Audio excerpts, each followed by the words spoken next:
Tonight's episode of the Tuesday Night Cigar Club is brought to you by Drew Estate. Come experience the rebirth of cigars at www.drewestate.com and download the free Drew Diplomat smartphone app today to discover nearby retailers, RSVP to special events, redeem points to win exclusive Drew Estate merchandise, and much, much more.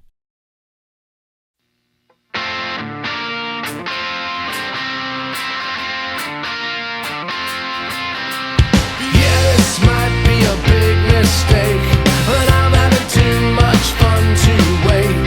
Flag her down when she comes back by. That one's yours and this one's mine. Bring another round. Bring another round. Bring another round. Bring another round. Bring another round. Bring another round. Bring another round. Bring another round. Bring another round.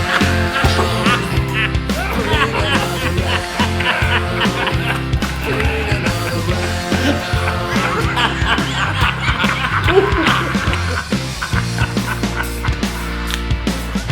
Here's the Suckles. Good evening, brothers and sisters of the Leaf. Coming to you live from, well, all over the fucking place. It's the Tuesday Night Cigar Club. Tonight, the boys congregate via live video, thanks coronavirus, you giant asshole, to talk their way through the 1981 cinematic mindfuck that is Butcher, Baker, Nightmare Maker. Man, they sure knew how to name movies back in the day. And the only way the boys are going to be able to wrap their brain boxes around this crazy-ass film is to devour a ton of craft beers while smoking the hotcake cigar from HVC Cigars. I know I've said it before, party people, but this is truly one episode that you don't want to miss. Which you won't miss, of course, because you're here now, listening or maybe watching. So I'm not sure why I said that. Wait a minute, how many craft beers have I had this evening? I don't usually get quite this meta during just the intro. Well, anywho, sit back, folks, light 'em up, and enjoy the show. Doctor, good evening. I think you in particular will find this story interesting. My cousin early last year wasn't feeling well, right at the beginning of the pandemic. Finally, he went to get checked out, and his doctor told him, "I'm sorry, BC, but we've determined you have a highly contagious, potentially deadly virus. You'll need to be kept in quarantine and fed a diet of strictly pancakes." My cousin BC, well, he might not want his story to get out there. I'll change his name, Brian. My cousin Brian Erlenspiel.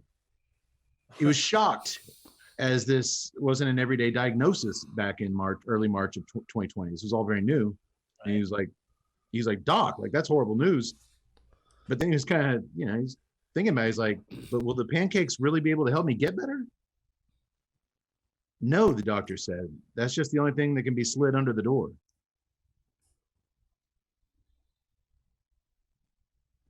Because when you're in quarantine, nobody can come in there to feed you. So you just slide pancakes under the door.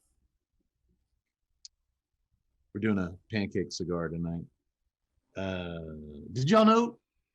On another note, wow, you might be the only one who knows this, Doctor. Did you know that my mom growing up always called me Pancake as a nickname? I have known you my whole life, and I did not know that till now. Yeah. She said it was because the first one you make is always a mistake. That was a better anecdote than the first one. Look, sorry. I knew that opening the show with some pancake humor was going to be a bit whiskey. Oh. These are kind of falling flat. They are kind of tight. Hey, do you have any batter ideas? All right. I think we can move on now. I'm sorry, folks. We can do better than this. The day we have to resort to some cheap jokes to open the show is a day I don't want to be associated with this show any longer. That day is here. So a pancake, a slice of toast, and a piece of bacon walk into a bar. They sit down and ask the bartender for a round of beers. The bartender looks at him and says, "Get the hell out of my bar. We don't serve breakfast here." Like he's not serving the breakfast foods. Oh, yeah. I understood the context. Did I mention we're doing a pancake cigar tonight? This is the warm-up, right? I'm supposed to clap, and then we're going to start the show for real? You try opening up a show where we're smoking a pancake cigar. See what you come up with. I sat at IHOP for 6 hours the other day, just racking my brain, trying to come up with something. I call that a good day. I managed to get back to the gym this week, and my body is very sore, but listening to these, now my soul is. It's just, I hurt your soul. Dying on the inside should burn more calories. Oh God, if that were the case, we'd all be skinny. Welcome everybody to the Tuesday Night Cigar Club, episode 132. We're all thawed out here in Texas, ready to rock your fucking socks off. In fact, it's so warm here today. It was almost 80. We don't have to wear socks. It's flip-flop weather all of a sudden. Oh my goodness. In 1 week's time, we went from what, 3 degrees to 3 degrees 86. to 80, mid 80s today. Awesome. God bless Texas, I guess. Fuck it. Actually, this bipolar weather shit's getting a little old. I'm kind of sick of it. Did you guys all do okay?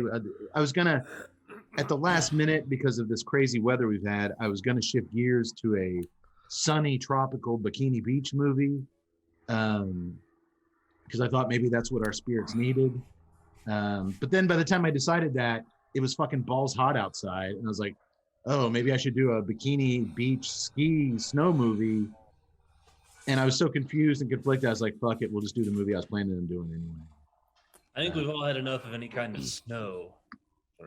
I'm just so damn tired. You know what? I can handle the snow, doctor. It's the ice. God, that ice. Ice is worse. Ice belongs in your drink. That's it. That's true. Well, I'm glad everybody made it through. As what do you call it, Yaks? Snowpocalypse. Snowpocalypse. Snowpocalypse. Relatively unscathed. I appreciate y'all, and I'm glad everybody's doing okay. I heard that. You actually didn't have to burn your house down to stay warm, did you? I did not. I used my little fireplace and sat there and drank a few IPAs and tended to the burning flames. Okay. Oh, that sounds lovely. Unfortunately, he had to chop up a wall of his house to feed the fireplace. Well, I was going to renovate anyways. I'm not saying that we didn't have a list of furniture that we were going to chop up in order, but that list was there. Unfortunately, Yaks didn't. Being Tut's euphemism for homeless derelicts. No, dude, he lives in a fancy part of town. There's no homeless derelicts there. He found a few. They bus him into Austin proper. Well, folks, as you know, if you're out there somewhere with bad weather still, as it is February, we're going to keep you warm and toasty tonight with a great tale of suspense, danger. And while we do it, we're going to smoke a premium cigar, as we are wont to do, and drink some delicious craft beers.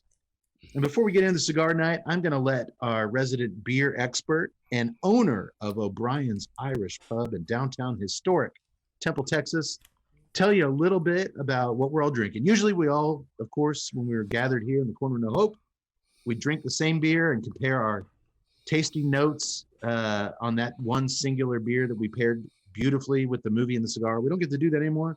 So we're all responsible for choosing our own beers. And we'll see at the end of the night who's came out on top, pairing wise with the cigar. And Yaks, the floor is yours. Let's go to you first, Yaks. What the hell are you drinking, Mr. Beer Expert?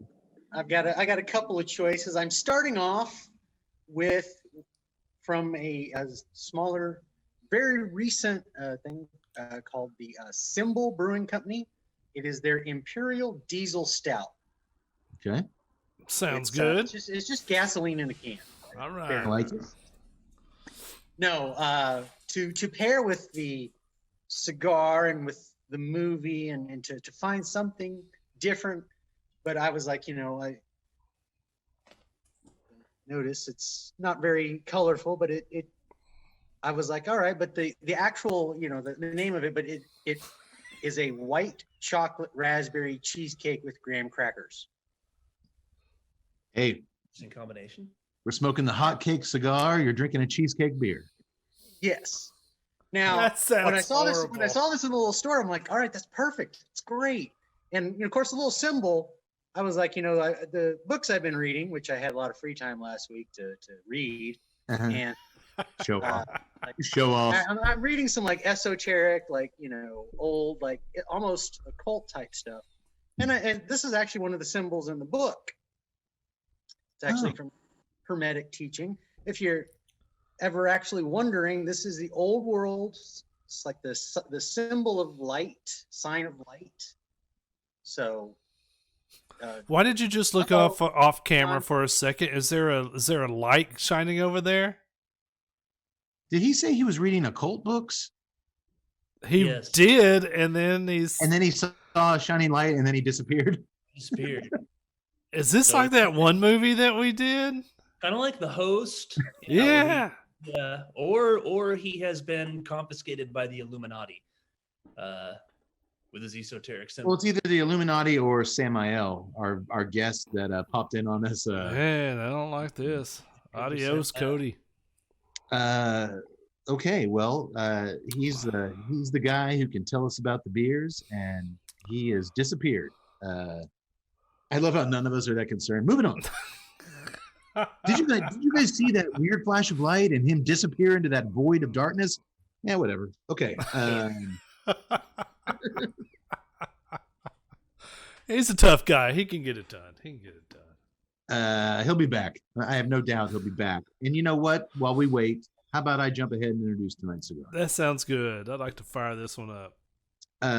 Tonight's cigar is called the Hot Cake by HVC. It is a 5 5/8 by that can't be right.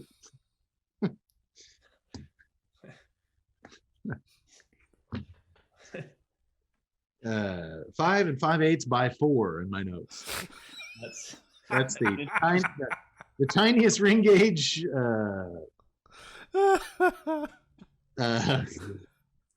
Good going there. How about 5 5/8 by 46? Is that That better? sounds about right. It feels about Okay. right too. That's how you save it. Look at that quick. It's a 5 5/8 by 46. The size is called the Corona Gorda. It is a Mexican San Andres wrapper, Actually says it right there. which I'm a big. Well, I threw away my cello. I didn't have that handy. Mexican wrapper, which I know Tut and I are big fans of. Yep. A Nicaraguan binder. You're talking two- good. 2 binder leaves. One from a Jalapa Corojo 99 and another Esteli Corojo 98. That's a bit unusual. And then the Nicaraguan filler is Viso Corojo 2006 Maduro. So a lot of potent leaves in this little guy we're about to smoke. Yeah, that's straight up barnyard smell right there. Nice. Hayloft, good. Ooh, hayloft is a wonderful adjective for what I'm smelling. Doctor, remember the Friday 13th movies when they go up in the top of the barn and pull those? That's what this smells like. All right. Someone's about to get pitchforked. Teenage lust. That's what it So what smells happened like. to what happened to Yax? This smells like barnyard loft and teenage lust. That makes it box worthy. And the foot is pure pure barnyard horse manure. In a good way. Dicing. In the cigar world, if you smell manure, it's barnyard. Yax, welcome back. I guess let me finish the introduction cigar, and then you can get us going with the beers, Yax. We've never featured an HVC offering on the show before, so here's a little bit about the company. HVC was founded in 2011 by Rainier Lorenzo. It started as a way of paying homage to Havana City, where he lived for most of his life. Their goal is to keep the Cuban tradition of handmade cigars alive and well, with products that are inspired by the cigar tradition of Cuba, specifically Havana City, HVC, while incorporating the customs of their adopted U.S. home. HVC is committed to providing the finest leaves from Nicaragua for your enjoyment. Each cigar is a unique experience in and of itself. So that's all I got on the cigar tonight. This sucker appeared on the consensus and a lot of year-end best of lists. I had been wanting to get my hands on one for a while. I like the two binders and I'm always a fan for the Mexican wrapper. So I actually smoked the larger size in this the other night. So I'm interested to see how this compares. I had heard good things about the Corona Gorda. That's why I selected it for the show. Some folks some folks' opinions are that it's the best Vitola to represent the blend. We'll be the judge of that. What are you getting on that cigar, Ted? Some mineral, light on the light side of leather. And that's just kind of it. It's a nice little soft opening right now. No pepper blast, no nothing like that. Just nice soft. No hotcakes? Yeah, no hotcakes. Okay. So Yax, you're back. Officially, you're back. Yes. All right, light your cigar. I'll let you light your cigar. I'm good to go. No, all I was saying was this is a very old symbol, but if you'll notice something, if you're a fan of, the Harry Potter series, this is where J.K. Rowling came up with the symbol for the Deathly Hallows. I knew it was a cult. From that beer? I knew Harry Potter was a cult. Oh, no, from this symbol, not from the beer. I'm sure she drinks a lot, or does now anyways. Interesting. Okay. And of course, I didn't even think, I was like, hey, this is great. It meets all my requirements. I did get another beer, but I was like, I should have really looked at this one, but I was like, I was so enamored with the symbol and the flavor, didn't look at it. It's 12%. So no wonder you keep disappearing. Yeah, it's from the called Symbol Brewing Company. It's a side project from the Three Nations brewery located up in Dallas. The Three Nations brewing has been around since 2015. Symbol Brewing, which is kind of an offshoot of that, is only probably about a year old now. And so their whole thing is to use different symbols for the beer. Not really it's like I said, Imperial Diesel Stout. This thing is pretty damn strong, but it's actually very sweet as well, obviously from the white chocolate raspberry cheesecake. The cheesecake beer is sweet, eh? But you know what? He is a beer expert. I was thinking, it's like, oh, is it going to be like just terrible? It's like, but no, it's not actually. I mean, it's still it's a good stout so far. I mean, the sweetness from the flavors is not like conflicting with it too much. Okay. I would say. Okay. Real quick before we get to the next beer, man, some nice pepper. Some nice pepper spice on the nose. Not big time. I was about to say, wow, I'm missing that. No, it's there, but it's not. It's definitely not strong. It's got some medium pepper. I'm also getting a little bit of mint on the retro. And then Ted, I'm getting some leather and a little bit of cocoa on the draw. But yeah, you're right. That leather is pretty dominant so far. Okay. Well, let's go sideways. Let's go over to the doctor and talk about what that guy's drinking. The doctor is having from the wonderful Lakewood Brewery the Please and Thank You Pale Ale. Please and thank Lakewood Brewing, of course, what makes one of my favorite beers, the Temptress Imperial Stout. I've never heard you talk about the Temptress. Oh, Temptress is fantastic. We've actually carried it numerous times at the pub. It is, if you get a chance to find it, if you see the Lakewood Temptress, I highly recommend getting it. Okay. It's damn good. Okay. But the Please and Thank You is 5.5% ABV and 35 IBUs. It is just a pale ale, not an IPA, so it's not going to be nearly as hoppy as. I got to tell you, in the pre-show, the doctor took his first sip and was taken aback at the flavor. He really liked it. I haven't seen that kind of positive reaction from you with a beer in quite some time, Doc. Is it over multiple sips through a pint now? Is it still impressing you? Yes. I've had several Lakewood offerings. They have an IPA, another IPA, and a lager. I think they had something called the Cold Front, which would have made sense last week. I'm surprised it's low IBU, even though it's pale ale. This actually has a nice, I won't say bitter, but a very nice, it's got some heft to it. I really don't know how to say it. It's got a real nice, strong ale taste to it that I'm enjoying. Good. On the can, it says that it would be pair with cheese puffs, burgers, and sass mouth are good pairings for the Please and Thank You American Pale Ale. I could see this going good with the burger. It's got a nice. You had me until the pairing with sass mouth. I'm not. Well, that's I'm equipped with sass mouth. Well, that's actually how I refer to you three: cheeseburger, cheese puffs, and sass mouth up in the corner up there. Thank God I made sass mouth. Yes, sorry, Ted. Okay, we'll have to track that one down. Don't die. It's you were cheese puff. Oh, really? And I was just flying by the seat of my my pants. Yep. Sorry. Yax, what is Tut drinking tonight? The Good Tut is having the number 16 Brushy Creek Brown Ale from the Red Horn Coffee House and Brewing Company, located there in Cedar Park. Tut, you've had a few of their offerings before, right? That is correct. I've had quite a few of their offerings. You own stock at Red Horn at this point. I might as well. It is your local brewery. Tell us a little bit about this one, Yax. Well, the Good Red Horn started way back in the past in 2015. Ancient. Strong as well as not just beer, but coffee. Like I said, it is coffee house.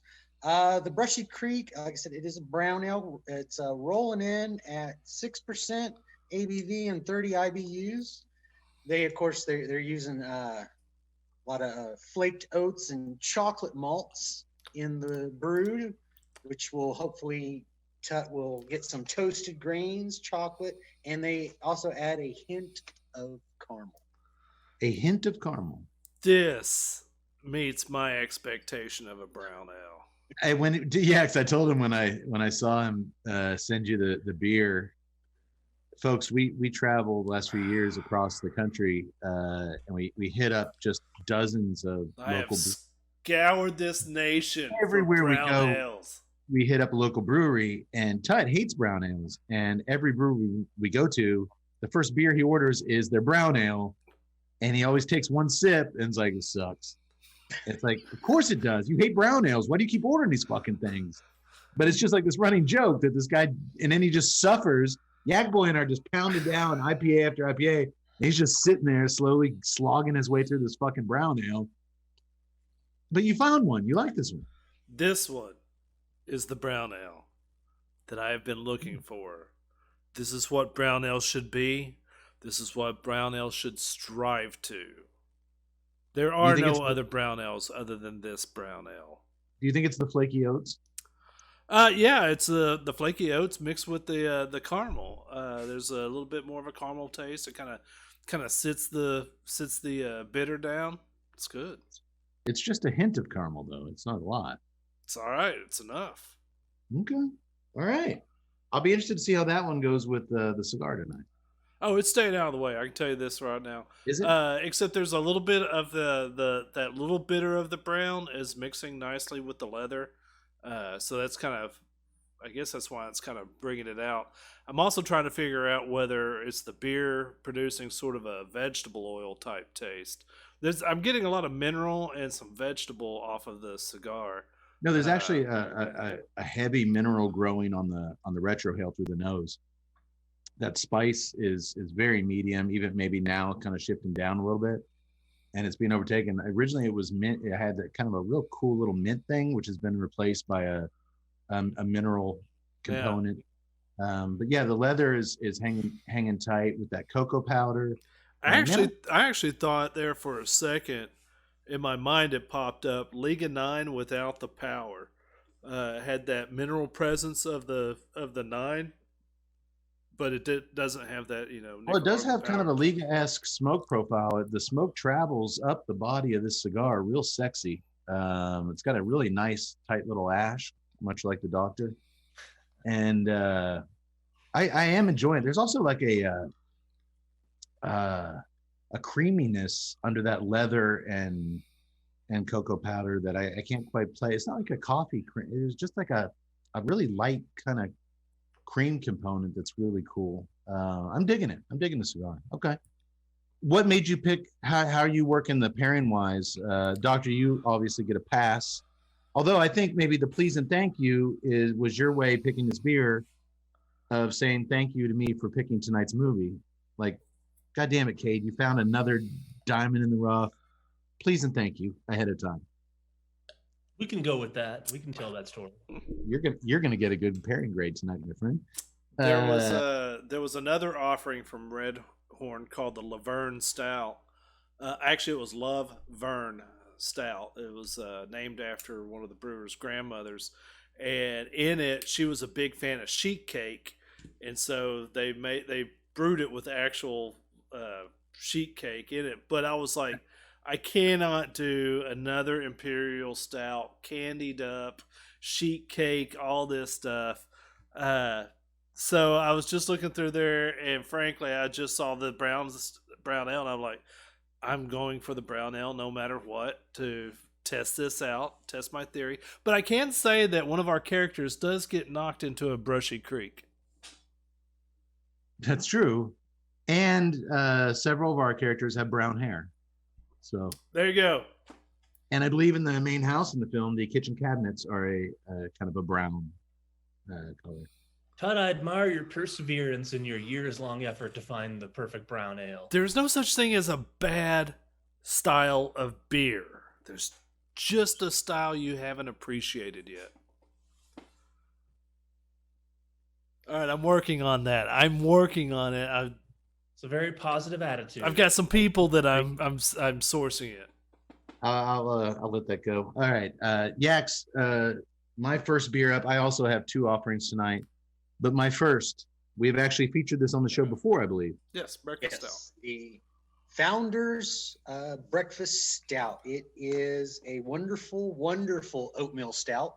Rolling in at a very nice 8.3% ABV and 60 IBUs. A little high on the stout for the bitterness, but Founders is probably started back in 97. So they've been going strong. Grand Rapids, Michigan. And of course, from the breakfast stout is, strong on the coffee flavor. Yeah, it is, but it doesn't bother me like a lot of. I'm not a stout guy like Tut and you, Yaks, but I remembered liking this one. It's just balanced. It's got a real. I think the increased hops. I like the bite. Well, it's not hoppy. That bite kills a lot of the stuff I don't like about stouts. But you're right. It's a very coffee forward stout, but it's smooth. It's really smooth, and I like it a lot. And obviously, hotcake cigar breakfast stout. I think everyone got that one. I like how it's structured to get you to start drinking in the morning. You got a long day ahead of you. Breakfast stout. Shows some guy's alarm going off at 6 a.m. He's like, gets up, milk, orange juice, grabs a breakfast stout. I actually bought these for the show last week right before the snowpocalypse. And because I was iced in, I actually drank them all for breakfast. I had to go out and find some more. Hey, what happens in the snowpocalypse stays in the snowpocalypse. And I feel like a big asshole for saying snowpocalypse so much. The polar vortex. Oh. That's not bad. That's not bad. Okay. Well, we got 3 stouts and the Doctor's beer. 3 very different types of stouts. So we'll see how they. This is a brown ale. This is not a stout. Oh, I'm sorry. That's right. The brown ale. I'm sorry. It's the stout's redheaded stepchild. Brown-headed stepchild. Brown-headed stepchild. Hey, I was a brown-headed stepchild. Look how I turned out. Okay. Tut, the cigar. I'm sorry, Yak Boy. We already heard from Tut. Yak Boy, what are you getting off this thing? Well, I agree with you. Right when I lit up, I mean, little blast, touch of pepper there. You'd mentioned some mint, and I got none of that. But I also think the stout I am drinking, that sweetness I'm getting, is totally canceling that out. I mean, the cold draw. I mean, a little bit of leather, that manure was there, but then of course lit up, and like I said, I like that little pepper blast. It's since died down. I don't think you're going to taste anything in the cigar tonight yet. I'm hoping that this is gonna wear down and my palate's gonna return somewhat. But it is. I mean, I'll say this much. I mean, it is like solid construction. I mean, that it is a stack of dimes. Yeah, it's got a beautiful burn going. Okay. Still a little worried about 2 of you using the word manure in your description. But It in the cigar world, it's called barnyard. you and the Yaks both said manure. Are y'all aware that how's this for timing? Today is National Pancake Day. Was not aware of that. How's that for being fortuitous, huh? It really crept up on me this year. National Pancake Day crept up on you this year. Crept up on me? Craped up on. Oh God. Yaks, do you know how cannibals eat pancakes? Oh, Jesus Christ. They just wait by tall buildings. Speaking of cigars, now that we've got him going, you know who makes some really good ones, Tut? Who? Right, my enthusiastic friend. Our good friends over at Drew State. And one of the most delicious offerings in their vast portfolio is the Herrera Steli Miami, crafted by Level 9 Cuban rollers at the famed El Titan de Bronze on Calle Ocho. The Herrera Steli Miami line is expertly rolled with a lavish Ecuadorian Habano Oscuro wrapper over a rich Ecuadorian Sumatran binder with select fillers from the Dominican Republic and Nicaragua. The new look of Herrera Steli Miami features a rich black and gold packaging, and it's available in 5 sizes. This delicious cigar is now available at Drew Diplomat retailers everywhere, so go get some. And I delivered some to Tut and Yaks this week. Yes, you did. We're going to be featuring this bad boy on the show. I'm excited about that one. It's a cool little cigar, and I can't wait to get you guys' take on it. All right. Tonight's film, the third part of our triangle of radness that we do for you folks every 2 weeks. The film, Butcher Baker Nightmare Maker, 1981. Also known as Night Warning, which a lot of the posters and a lot of times you'll see it. But for my money, Butcher Baker Nightmare Maker is a much more badass title. Oh, yeah. So I was definitely going to go with that. The film is written by Steve Beamer, Alan J. Gluckman, and Boone Collins. Boone Collins. Boone Collins, not Bootsy Collins. That would be a movie I really want to see. But no, Boone Collins. And it was directed by William Asher, a man with a vast filmography, to say the least. Not only did William Asher direct the 1965 Frankie Avalon, Annette Funicello classic, Beach Blanket Bingo. Oh, God. He went from that to this. But he also helmed an episode of the original Twilight Zone, season 1. That's impressive. 2 episodes of The Dukes of Hazzard, 102 episodes of I Love Lucy, and 131 episodes of the original Bewitched. Now, folks, that's a lot of content. That's a lot of TV, and I barely scratched the surface. Like, this guy's career was off the charts. Now, you folks at home might be asking yourselves, why did a world-renowned pairing expert such as myself choose tonight's film to pair with the Hotcake cigar? Because on the surface, Butcher Baker Nightmare Maker doesn't really lend itself to hotcakes. and I'm going to expose my naivety here for your entertainment. I imagine you guys are going to laugh at me, but I'm always transparent and honest with you folks at home and you boys here in the TNCC. Well, except for that whole world-renowned thing, but go ahead. No, a website said that. My website. So I'm planning out the show, and my significant other, who never really asks me about what we're up to and what I'm doing or whatever. And, she doesn't want to know. but the cigar is very distinct. I had them laying out, and it's real big, bold letters, hot cake. And she's like, oh. So like for the first time in 5 years, she asks, oh, what movie are you doing? And I'm like, I got a perfect movie. Butcher, Baker, Nightmare Maker. Baker. And she was like, yeah, but like bakers make like cakes. And I'm like, yeah, hot cakes. And she looks at me and she's known me long enough. She kind of just stops. She's like, you don't know what a hot cake is, do you? And I'm like, well, it's like a dessert, like a little cake. And she's like, no, it's a pancake. It's another name for pancake. It's like Stevie cakes. You know, my Stevie cakes. That's what they call them. I've never heard the term hotcakes before referred to pancakes as hotcakes. I was completely oblivious to that. You need to spend more time at Denny's and Pancake House.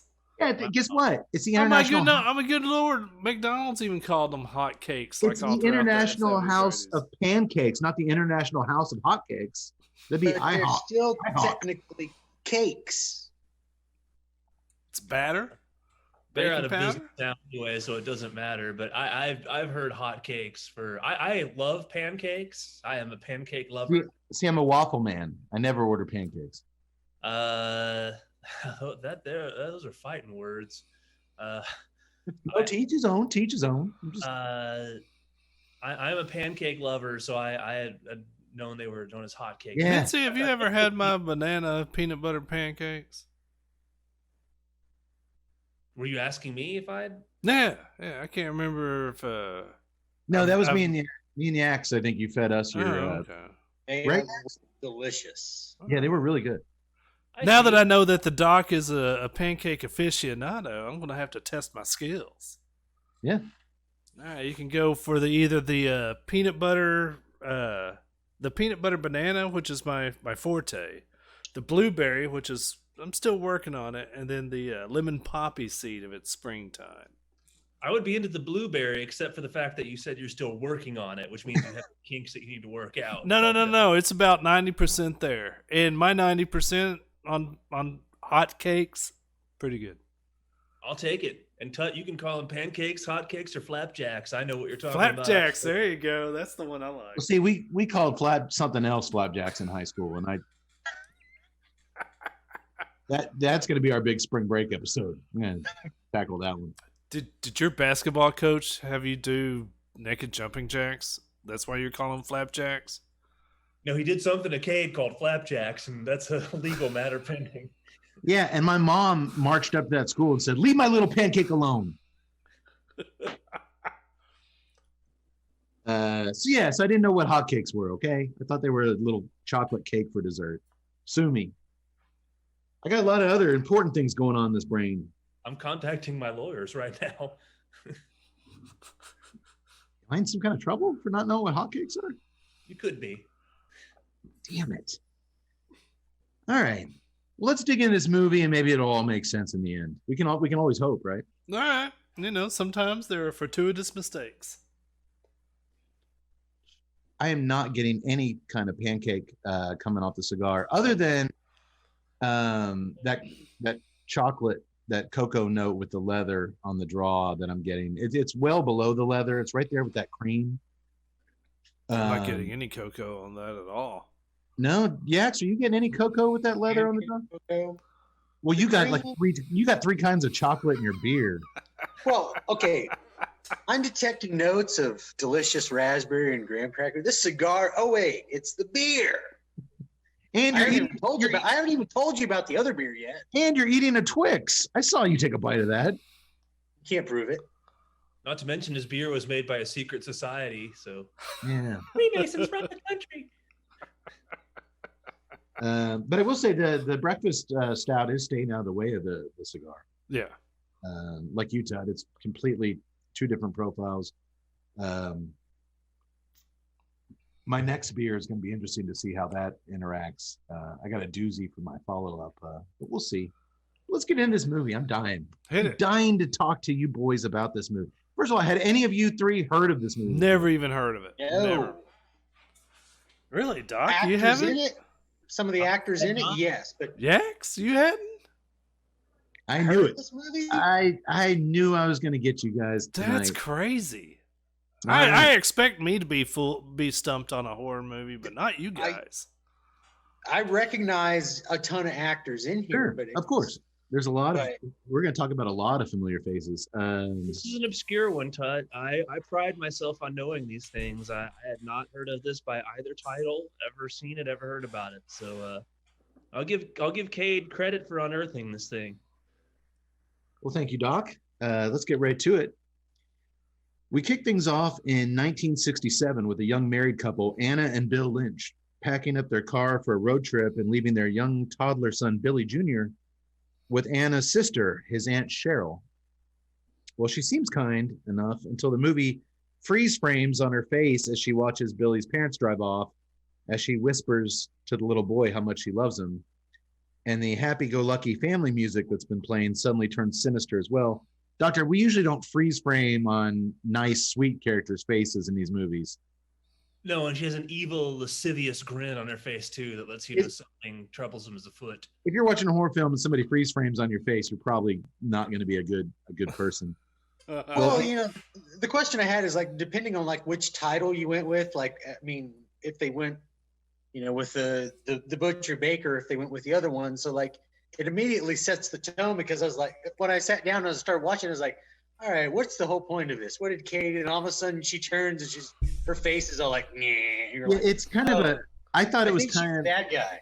I thought it was kind of too soon to give that kind of audience that kind of heads up on what's going on with this chick, but we'll see. Well, Anna and Bill Sr. aren't gone long before their brakes go out while traveling along a steep mountain road. And after an impressive amount of crazy stunt driving where they narrowly miss crashing into several oncoming cars, they finally do crash into the back of a lumber truck with a giant log bursting through their windshield and taking Bill's face clean off his head. Anna survives the impact, but when the lumber truck swerves, it sends their crumpled car flying off the mountain, soaring off the mountain, and down into a gully where we see it rest for a few seconds and then She can survive. She can survive. Boom. she'll be okay. She'll be They okay. rest for a few seconds, but it's like 5. They're just counting down. It's like some smoke and so take some photos of the forest over here. Let's go back to the car. Oh yeah, it explodes now. Just I thought it was a really tightly orchestrated action sequence, them driving down that thing and him swerving, and there was like oncoming cars that they just barely met. I thought it was a really good I little. thought it was a good little run there. It was. You think? I liked it, but it kept making me think of Toonces, the cat who could drive a car. It's so weird. Do you think perhaps William Asher learned a thing or two directing those episodes of Dukes of Hazzard? Maybe he brought some of that. Only thing missing was a Waylon Jennings voiceover. Now, folks, that's flat as a pancake. oh, when the car is going out right over that's when they should have just like Freeze framed it. slow motion. Just Anna and Bill are in hot water. Now they're going to be hotcakes. Doesn't that just flip your flapjack? Hey, as a Chicago Bears fan, though, I couldn't help but notice. When their car was riding, did you hear the radio? Because it was 67. The sports radio was talking about how the Green Bay Packers just won another Super Bowl and how they're on top and all that. And I was listening to it and I was like, yeah, all those Green Bay fans thought we were going to have another one of those this year. Oops. Yeah, they fucking blew it. Losers. Oh, sorry. And I apologize to all our loyal Wisconsin listeners. We love you guys. We just don't like Aaron Rodgers. We just don't like Aaron Rodgers. We hate him the way he hates his family. Personally, I don't have anything against the man, but continue. We cut to 14 years later, where Aunt Cheryl is now waking up 16-year-old Billy to start a school day.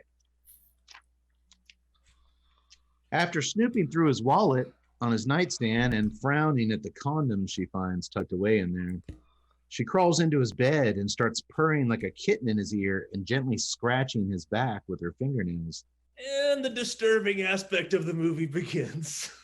Y'all's aunt ever wake you up like that? No. Yeah, me neither. Well, Billy's running late to pick up his girlfriend Julie, so he has to skip the plate of hotcakes that his aunt prepared for him. Boom!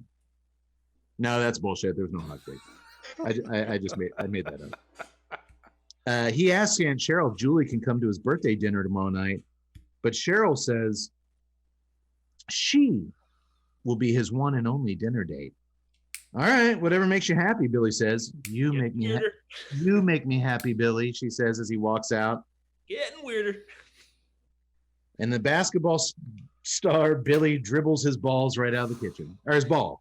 What'd I say? Dribbles his balls? His ball. There's a lot of sexual stuff, innuendos in this movie. Sorry if I screw up. He dribbles a singular ball out of the kitchen. There's a nice match cut. You're an editor. I know you like this.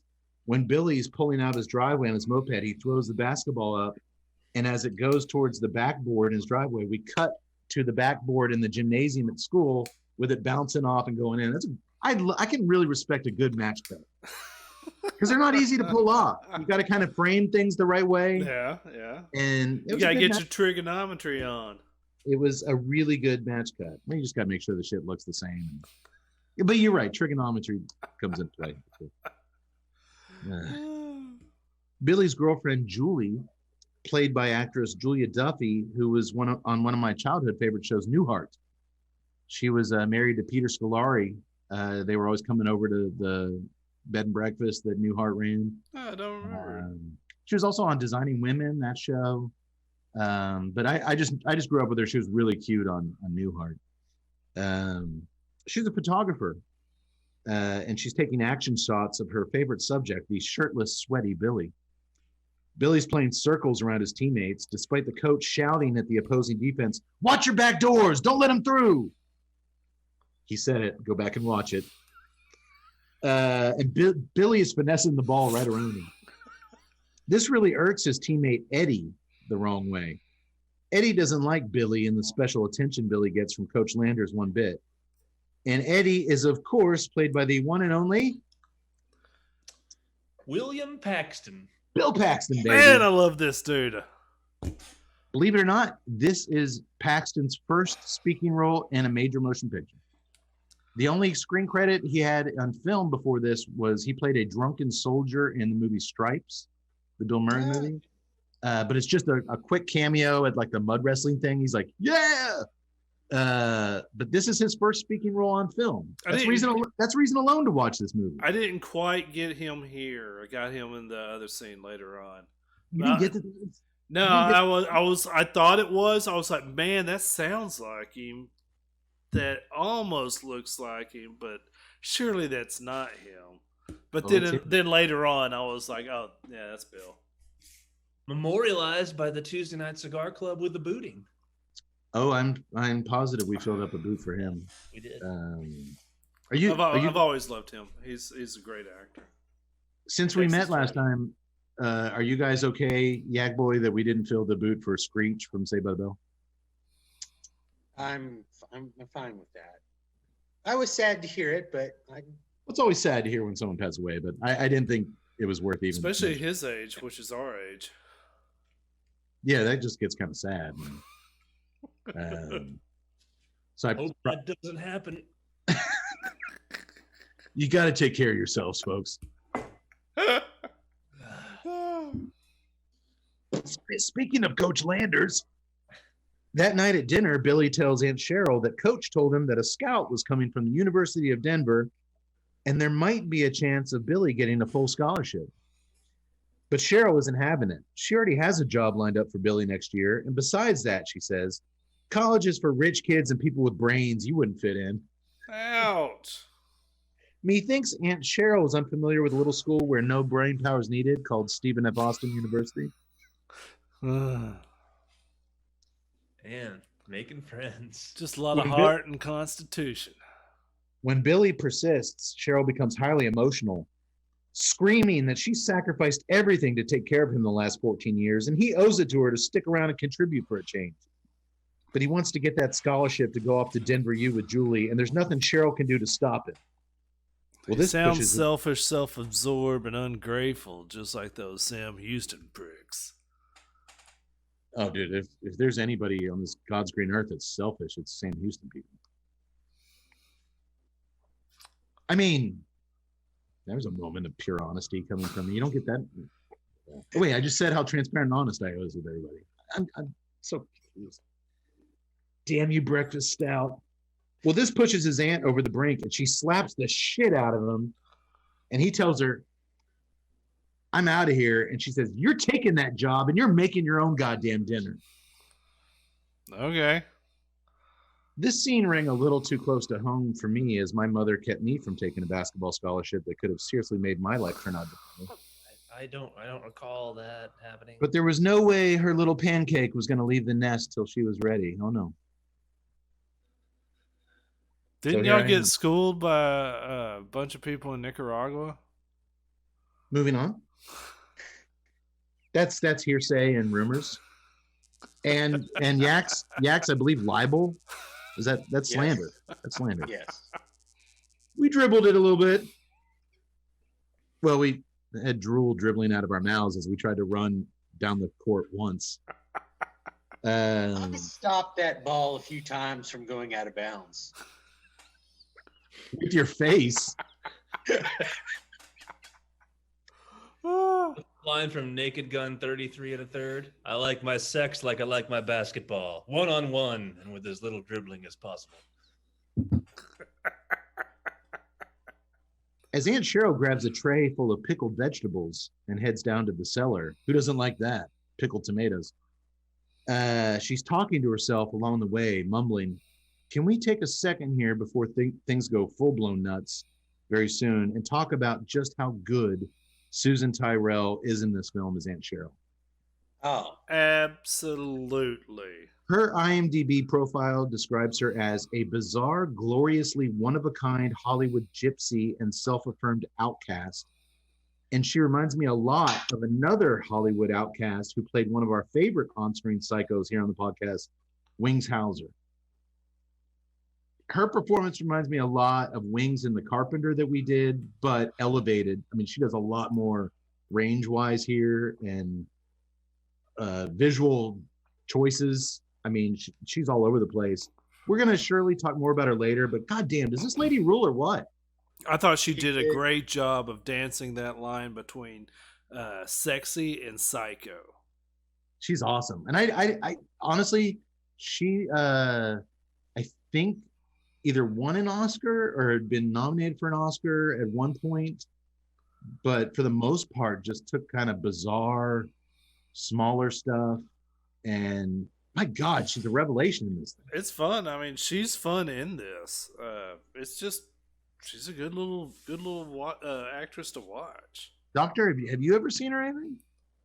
Not that I could recall. Clearly, there's obviously this is coming out after the first Friday the 13th. So Betsy Palmer had played Mrs. Voorhees in that one, and I had seen where like she had been described as like performances bravura and tour de force and all that. Well, this chick runs circles around Betsy Palmer. She just goes nutso and just unbelievably, I mean, to do what she did, the balance between the different emotions as the character goes through. Yeah. That is extreme talent to be able to do that kind of thing. Oh yeah, and she's not bipolar; she's like tripolar in this thing. Like, yeah, I'm actually more impressed with this her character early on and her acting early on.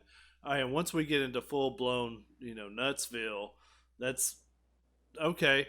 But it was this subtlety to where she was just mixing all that different stuff together, just in these little bitty little scenes. It's really cool.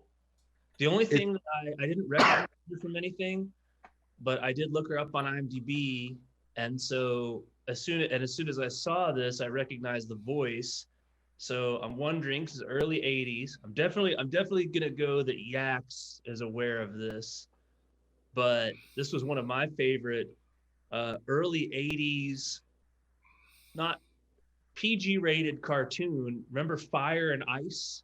Yeah. Oh yes. Yeah. Okay, so Yax, Susan Terrell is the voice of Juliana, the evil mother of the Ice Lord guy. Yes, I'm a big fan. I love the '80s, the American animations. Fire and Ice was one of those. Did a phenomenal job. Ice, what I recognized her from immediately was I did the Johnny Depp movie Crybaby. She played. Oh yeah.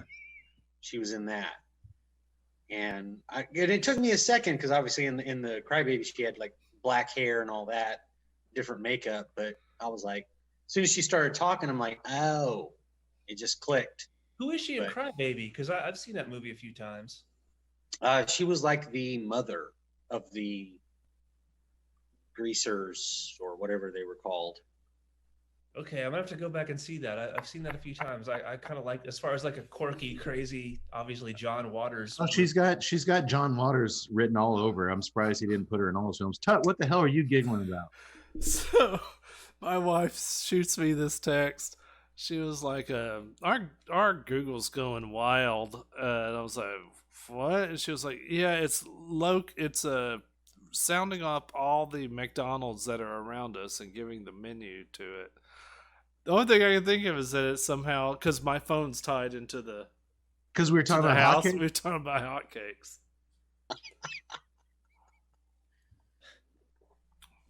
All right, carry on. We just refer to it as hotcakes. How many times can we say hotcakes? Isn't that Where scary? it does nothing but order it. Screw you, George Soros. Is that accurate? Am I saying the right thing? You are. Okay. Good. Well, like a lot of crazy people, Aunt Cheryl runs very hot and cold. So the next thing you know, Tut's going to get things for that McBLT. Hot side hot, cold side cold. So the next morning, she wakes up Billy with a birthday card that tells him, good luck with his scholarship. Happy 17th birthday. She just needed a little time is all to take it in. But he's in a hurry. He's in a hurry once again, so he has to skip the celebratory birthday hotcakes that she made him for breakfast and head out the door. They were in the background. I saw that plate of hotcakes. Yeah. Doctor, you saw them. Do any of you guys know serious question, how many hotcakes, aka pancakes apparently, IHOP restaurants serve in one calendar year in America? None 4 anymore. billion. No, seriously, 4 billion? Yes. Just in America. Just in America. This isn't a joke. I actually looked this up. I was curious. 4.5 billion. 4.5 billion. Tut? Sounds good. It's not quite that impressive, but it is impressive. 700 million pancakes a year they serve. That was before the coronavirus, because I think they've That's really true. suffered. That's true. The local IHOP here in my town is no longer open. Oh, dang, man. I have a soft spot for IHOP and Pancake House. I was always partial to Pancake House to begin to. I'm a True. Waffle House fan myself. Waffle House, another good one. Yeah. Oh, You I think gotta- that's the actual name of the. I don't think. Yeah, I there's don't think there is a pancake house. The I the pla- associate it as Pancake House, the place you were so fond of that you couldn't remember the name. but I was I'm more partial to it. Well, to The, be ye- fair, the yellow building with the house on the side of it. most times when you're in a Waffle House, most people are so intoxicated they don't remember the name of where they are. That's a lot of hotcakes, though, a year. 700 million? Yeah. Jeez. Man, I could go for some right now. I heard I got that. Well, real quick before we get to the movie, as Billy has run off to school on his big 17th birthday, Tut, the cigar, you get anything different? No, it's pretty much staying consistent. The mint for me at the halfway mark has come back on the retro hail. It's the faint pepper, a little bit of mint and mineral. And then on the draw, I'm still getting the leather and cocoa. The creaminess has faded away. There's a little bit of, it's kind of a breadiness. Maybe something Tut would describe as graham, like a cracker, underneath the leather and the cocoa. Any lingering cow shit? No, that was just strictly on the aroma, doc. Man, I'm just surprised that I'm missing out on that pepper. To me, it is so low key that I even hesitate putting it in there. Construction has been amazing so far. It's drawing like a champ, straight burn line. No complaints there whatsoever. Yaks, you enjoying it? Yeah, there's a light pepper there on that retro. See, he's getting the pepper It's also. like a white pepper, though. Yeah, no, I mean, it's like a real subtle. That's kind of what I'm thankful for in comparison to my beer, is that pepper for me has been the defining characteristic thus far. That's the only flavor. That's the only flavor that your beer doesn't have. Literally, beer has 2,000 flavors in it. Pepper's not one of them. That's why you can pick up on it. Real quick. I have decided to shift gears at the halfway mark of the cigar to my second beer. Yes. I've had enough. I've had enough of the stout. I want to see how my beloved IPAs tackle this bad boy. Tell me something about this beer. Yes. Space Cake. It is a double IPA from Clown Shoes Brewing. Clown Shoes located in wonderful Boston, Massachusetts. Started back in a glorious 2009. It is Space Cake. It's 9% ABV and 90 IBUs. Haven't had a sip yet. I'm waiting for the head to die down. You need to take a lesson from George W. when he was like, "Fool me once, shame on me. Wait, shame on you. Wait, fool me twice. Fool me once, shame on you. Fool me twice, shame on me. Dude, you hate Clown Shoes. Fool me 3 times, you might be a member of the Tuesday Night Cigar Club podcast." Yeah, I do hate Clown Shoes. I've never had a good Clown Shoes beer. But hey, we're smoking the hotcakes. It's the Space Cake IPA. You know what? I'm sorry for saying that, because I have traveled this entire nation buying brown ales across it until I... Yeah, who the fuck are you to talk? I will say that the aroma of this thing is everything I look for. It's fruity. It's citrusy. Oh, man. Okay, let me take a sip. Space Cake is probably my favorite Clown Shoes beer. Yaks, you said that when I sent you the beer, and I think I finally have. Tut scored with his brown ale. Everything's coming up TNCC. Everything's coming up TNCC, baby. This is pretty good.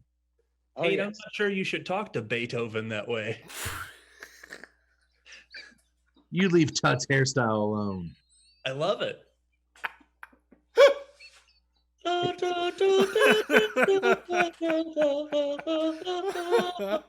It does have an Amadeus vibe to it. I'm not gonna deny it, dude. This is really smooth. 90 IBUs my ass. There's no 90. Well, that's what they say. I'm always iffy nowadays. People say like the IBUs, it's 110. No, it's high. I'd put it high 70s. But man, wipe really, your mustache there, Hoss. Really, yeah. It's got look at that. Money shot. It's got a generous head, much like the doctor. Man, it's got a really full-bodied, lots of citrus. The hops are delicious. It's got the aroma on this thing is fantastic. I finally found a Clown Shoes I like, man. I think this is going to play okay with the cigar. We'll see. But let's get back to the movie. That's why we're here. Well, it's one of 3 reasons we're here. Let's move away from those other 2 reasons and get back to the third. Well, back to the house. TV repairman Phil Brody has just finished fixing Cheryl's television when she tries to seduce the man. She walks over to him and lifts her dress up and rubs her crotch in his face and says he can do whatever he wants to her. Nothing subtle about this at all. But Brody isn't interested in this one bit. She's super persistent and super horny. So finally he says she can do him on her knees if she really insists, and he unzips his fly. But Cheryl apparently isn't into pleasuring him without any jollies for herself. So she slaps Brody across the face. And as he grabs his toolbox and leaves, she grabs a giant butcher knife and rams it in his back. She then pulls the blade out of his back and stabs it into his neck just as Billy arrives home from school and sees the bloodbath taking place through the kitchen window. He races inside to find a hysterical Aunt Cheryl claiming that Brody tried to rape her as she rubs her bloody hands all over Billy's face. As Lord Alfred Tennyson once said, some bitches be crazy indeed. Did he say that? Yeah, it's in the annals. Charge the Light Brigade, huh? Okay. Man, she really slices and dices this dude. She does not take rejection well. No. Cheryl's best friend Margie and her husband Frank show up a short time later, and when they walk in the kitchen and discover Brody, they showed up for the big 17th birthday party. And when they discover Brody's dead body and aunt and nephew standing there. Did they show up with a cake? Margie's not showing up without a cake.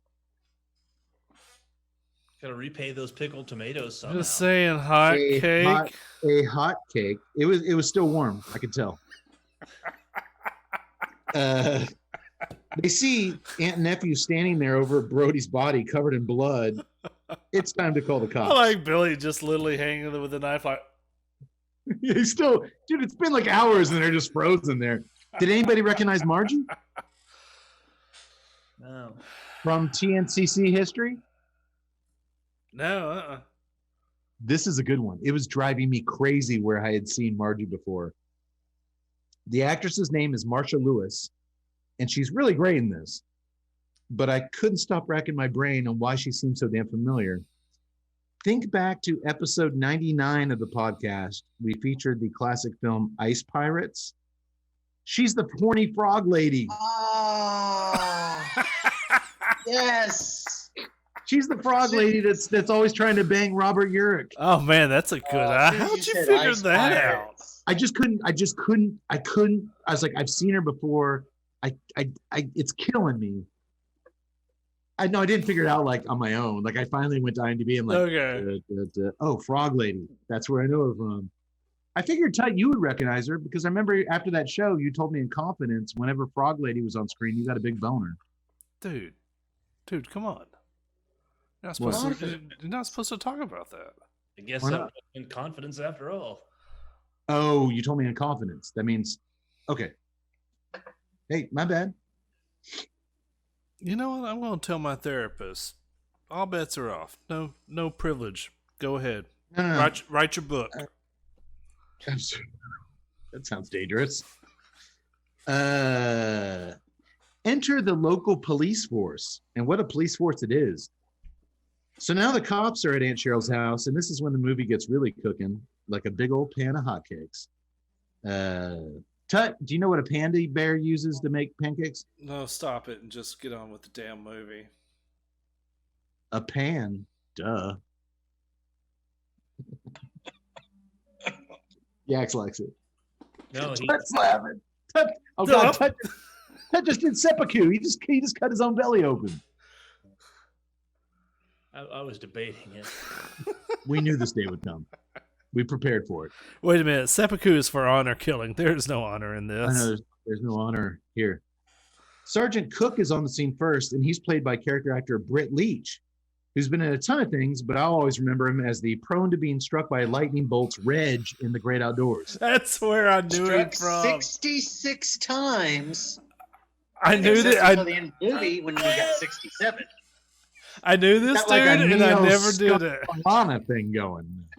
Well, of course, he was Reg in Great Outdoors, Cade, but he was also Ira, the toy store owner in Silent Night. Silent Night, which we will be featuring, 10 months from now on our big Christmas episode. We actually featured our last Christmas episode, but we failed to turn on the microphone, so you don't get to hear that one. We're going to do it again this Christmas. It's going to be even better than last year. And he will still be in that movie. I love this guy. He's been in a ton of stuff, but he'll always be Reg from Great Outdoors. Well, he's not buying attempted rape one bit, and neither is his boss, Detective Joe Carlson. It sure wasn't his day. Poor guy didn't even get his pecker out, Carlson says, as all the cops laugh, as the rape victim is sitting right there. Geez, even though they're right that it wasn't rape, it still seems way too quick to be that skeptical of Cheryl's story. They've done no evidence. They've done nothing but just show up at the scene like, there's no rape. The guy's pecker isn't even out. It was the 80s. That was police work in 1981. It was 1981, I suppose. Detective Joe Carlson, this literal towering mountain of a man, is played by Swedish tough guy Bo Svensson, who took over the iconic role of Buford Pusser in the Walking Tall sequels. Okay, that's all right. After was it Joe Don Baker? Joe Don Baker. Bo Svensson took over as Buford Pusser in those movies. He also starred in one of my favorite made-for-TV movies as a kid, Snow Beast, about an abominable snowman. That's on Amazon Prime. You got to go see that. And he's worked steadily, mainly in action films and TV ever since. He was in the original Inglourious Bastards. He was in Delta Force with Chuck Norris. He pops up a lot. Folks at home, you might recognize him, some of our younger viewers. He was the Reverend in Kill Bill, who presided over the bride's wedding, which, well, that didn't turn out good for anybody. But he was the preacher in that scene. He even had a cameo in the Inglourious Bastards, the Tarantino one. Correct. He also made in Tarantino's remake, or not remake, it was nothing like the original, but he also showed up in the new Inglourious Bastards. I have always dug this guy. I mean, he's just a fucking giant. I just like that voice, man. He's got a hell of a voice. Tonight, when I read his lines, I will not do it justice. I can't do a deep, gravelly voice unless I do a Trace Atkins voice, and I'm not going to do that for this guy. So, man, this is two episodes in a row where we featured some iconic, epic voices. Who was the last one? What movie? The sheriff from First Blood. Grizzly. Oh yeah, that guy. How dare you forget me, soldier boy? sorry. So Detective Carlson starts interrogating Billy and Cheryl, and he's one cold-hearted son of a bitch. He makes it clear that he doesn't believe any of the bullshit they're saying, and when Cheryl's had enough and screams out once again that Brody was trying to rape her, Carlson just leans down into her face and tells her calmly, "Lady, if it's a screaming match you want, you're sure as shit gonna lose." What kind of, was this really what police were like in the early 80s? Yes, apparently so. And I realized So I long as did, their voice I realized was I that did that in guy. my Trace Atkins voice. I'm sorry. It was close enough to be acceptable. Well, meanwhile, Margie and Frank, they're stuck there. They came across this bloodbath. Frank's chugging Coors banquet beers at the table. He just wants to go home. They're just sitting there at the table accepting this police behavior as perfectly normal. Carlson says that because Cheryl doesn't have a bruise on her and her clothing isn't ripped, she couldn't have possibly been assaulted. And the fact that Margie and Frank walked in and saw Billy holding the knife, well, the detective finds that all very interesting. Billy says he needs to go get some air, and Cheryl tells Margie that her nephew will be okay. He's just disappointed that he won't get to go away now. Uh-oh. Oh, boy. Her plan is, we're starting to see her plan. There's her angle. She cooked up a murder scheme that would implicate Billy so he couldn't leave her, and then she threw her poor nephew right in the meat grinder. Am I right? Have you guys ever had an aunt with really nice boobs ever do anything like this to you? No. No. Yeah, me neither. Oh, so many things wrong with that question. No, there's so many things right with y'all's answers. Billy comes inside and puts his arm around his shaking Aunt Cheryl as Carlson's interrogation continues. "Y'all sure do make a nice couple," he says to them. "Just the two of you in this big old house for all these years must get mighty lonely." Well, We're I mean, good the way she's draped on him. I mean, she's Oh, yeah, she's literally hanging draping on on him. Billy's arm. "We're good company for each other," Cheryl says. "Yeah, I bet you are," says Carlson with a smile. Ugh. This motherfucker is assuming all sorts of sick stuff way too early in the investigation. Am I right, Yax? Very much so. Now, But now, he is hold on. Now, go ahead. a seasoned lieutenant. Yeah, but He's I mean, seen it all. a lot of orphan kids must grow up with their aunts, and you can't go into their house accusing them of this kind of stuff. All right, like now the first, like this wasn't rape. Now that was a little bit premature, but this scene, after watching this aunt like draped all over this kid, I think he's fair. I think he's fair to assume that. Okay, that's an interesting take. I didn't see it that way, but I'll give you that. His next question to Cheryl: you said he touched your boobies. What else did Brody do to you? Very Cheryl professional there, boobies. Yeah. Boobies. Cheryl says finally that she refuses to answer any more of his questions. Thank God. Like, you can get a lawyer. Even in 81, you could get a lawyer. It was Lady- well established. I'm not answering any more of your questions, pal. Lady, I don't give a shit what you do. This guy.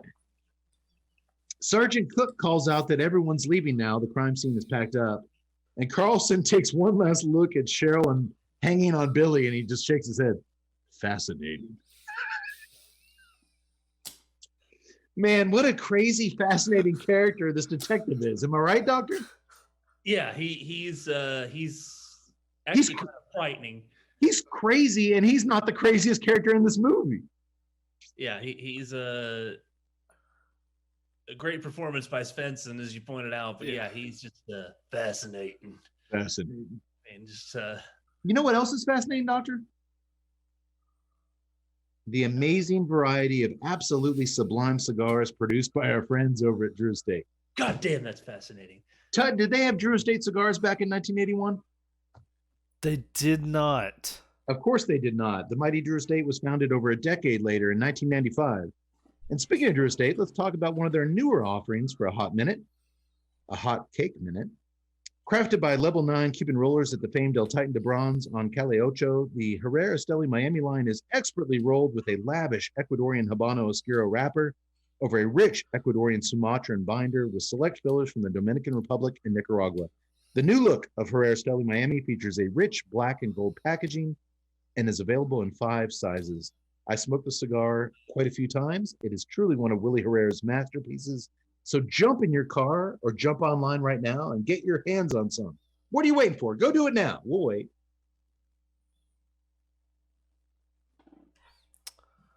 I bet No. Willie Herrera makes some good pancakes. I bet Willie does make some good pancakes. I bet you use like vanilla in there. He's got his game on point. He's a master blender. You think he can't blend together a good pancake? That's what I'm thinking, man. I bet he's got more going on than blueberries. Oh, come on now. No, I'll challenge that dude to a pancake contest. Dude, next barn smoker, get Willie and Tut in a hot cake contest. Dude, with me is I'll be the You're test- judge. Yeah, You're the judge. I'll eat those pancakes and come up with the final decision. I like it. I think we can put together a panel of fine judges. We get that Amish guy from the Pennsylvania farm. You know he knows a thing or two about hot cakes. Dude, I imagine Amish people cook a shitload of pancakes. Hotcakes. Flapjacks. I don't think they're allowed to call them flapjacks. That's a little too suggestive. Stevie cakes. I don't know. What is Stevie cakes? Oh my God, from Sopranos? When the dude hides out in Vermont? It was Johnny Cake. Oh, that was- Johnny Cakes. That was Johnny Cake. Oh, okay. All right. I've been calling them Stevie Cakes for like years now. Oh, the guy that's hiding in the George Washington house or whatever? Yeah. Yeah, that's Johnny Cakes. Okay. But I think in East Texas, they're called Stevie Cakes. And there's Stevie Nicks cakes, which you eat through your nose. But I haven't had one of those in years. Just leave that woman alone. Love that woman. American treasure. Well, the next day after school, Billy comes home early to find Aunt Cheryl burning a bunch of paperwork in the fireplace, which is odd because it's hot outside. She says she's cleaning out all the old junk from the attic so she can make him a nice apartment up there for next year. He brings up the potential basketball scholarship again, and she blows him off. And you know what? She's been through a lot, so he just kind of lets it go this time. Here's the thing. He just turned 17. he should be a junior. He should have a whole nother year. Why are they talking about him going off to college and him staying? He was 16 when this movie started a week ago. He's not going anywhere anytime soon. Did high school end? Did high school end at 17 and 81? Hey man, you know coaches start early. Depends on where you lived and what school district and all Hey, that. he's a bright kid. Maybe he skipped a grade. Maybe he's older than. Okay. I just thought it was weird that they were so concerned about his next move, and he was like a 16-year-old kid. I didn't pay attention to any of that. Okay, I'm not going to get. I'll let it go.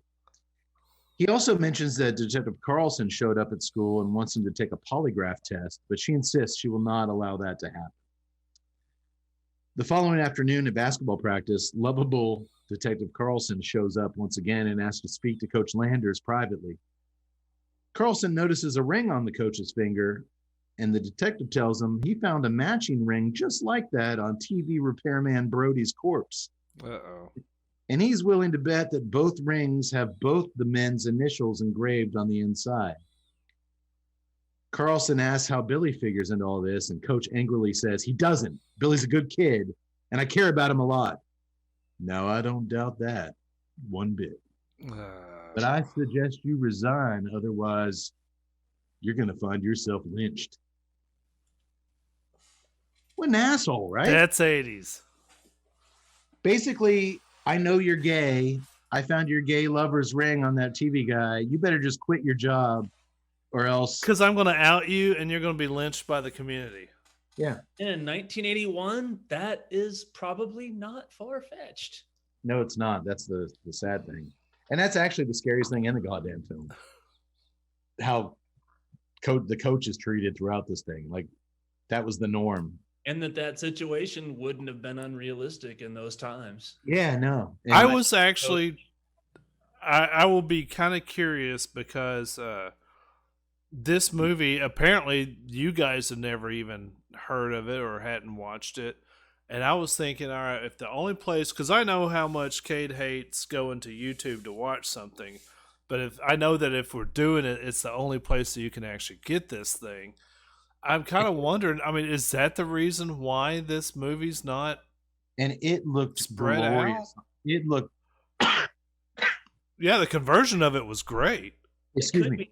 That's a good point, because obviously the things that are so not even just, politically incorrect, but just considered so backwards and not kosher in any way. I still think it was a movie we didn't hear of. Just it must not have done very well, or we would have seen it at some point in the 90s. But when you look at the standards of today, in just the last few years of the kind of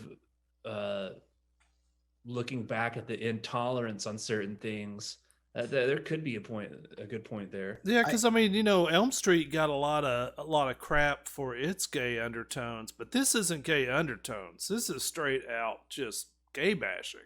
It is, but I think the reason I've always wanted to find this film, and it's a wonderful transfer on YouTube.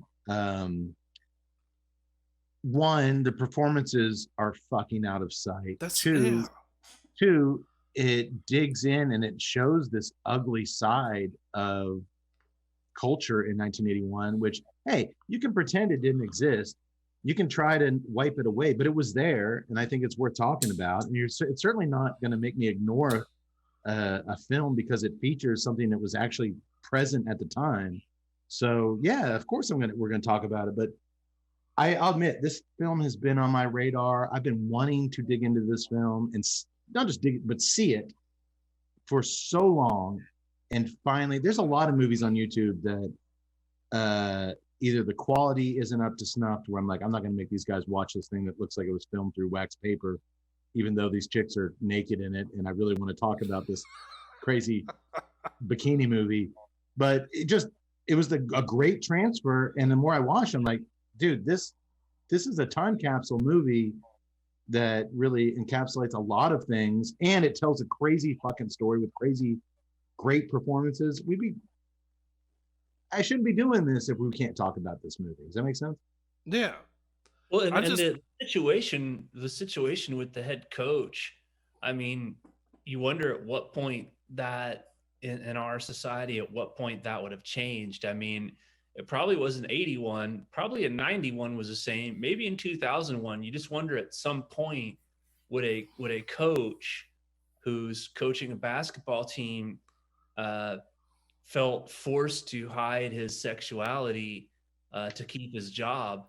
That probably it certainly would have been an 81, but probably would have Sure. gone a lot late. Now it wouldn't be that way, obviously, Hey, but I think even there's some aspects you're dealing with high school students. There still might Especially be some blowback. yeah, I mean, especially in the South. I think this takes place in New Mexico. But doctor, I mean, we had some clearly, obviously, even to us as prepubescent children, gay teachers throughout our elementary school and middle school and high school careers, and it was just kind of a thing that nobody talked about, and nobody, you know what, they certainly never offered anything up about their personal lives, I would and go so far as to say they hid their lifestyle yeah, as much as it Yeah. they was could. just, they stayed a very private course, and the kids maybe snickered. We didn't. I think we were kind of progressive even as youngsters, that we liked the teachers and their personality. So I mean, I kind of give us, dude, we're in general giant assholes to the general public. But I will say this about, especially you know, we met Tut much later on.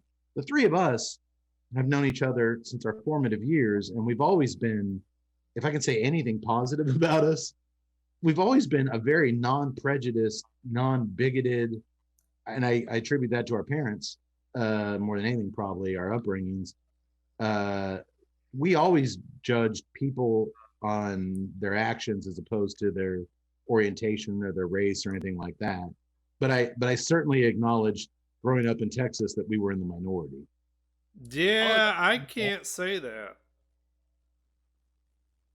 Growing up in rural East Texas, I mean, behind the pine curtain, product of my environment. Sure. I didn't I didn't change my beliefs on that until way later in life when I actually was like, and it's weird because I never really had a racial bias. I was always like, it doesn't, skin color doesn't matter. It's always about action. So I look back at that time and I'm like, well, why weren't you smart enough to transfer your beliefs on racism into sexuality?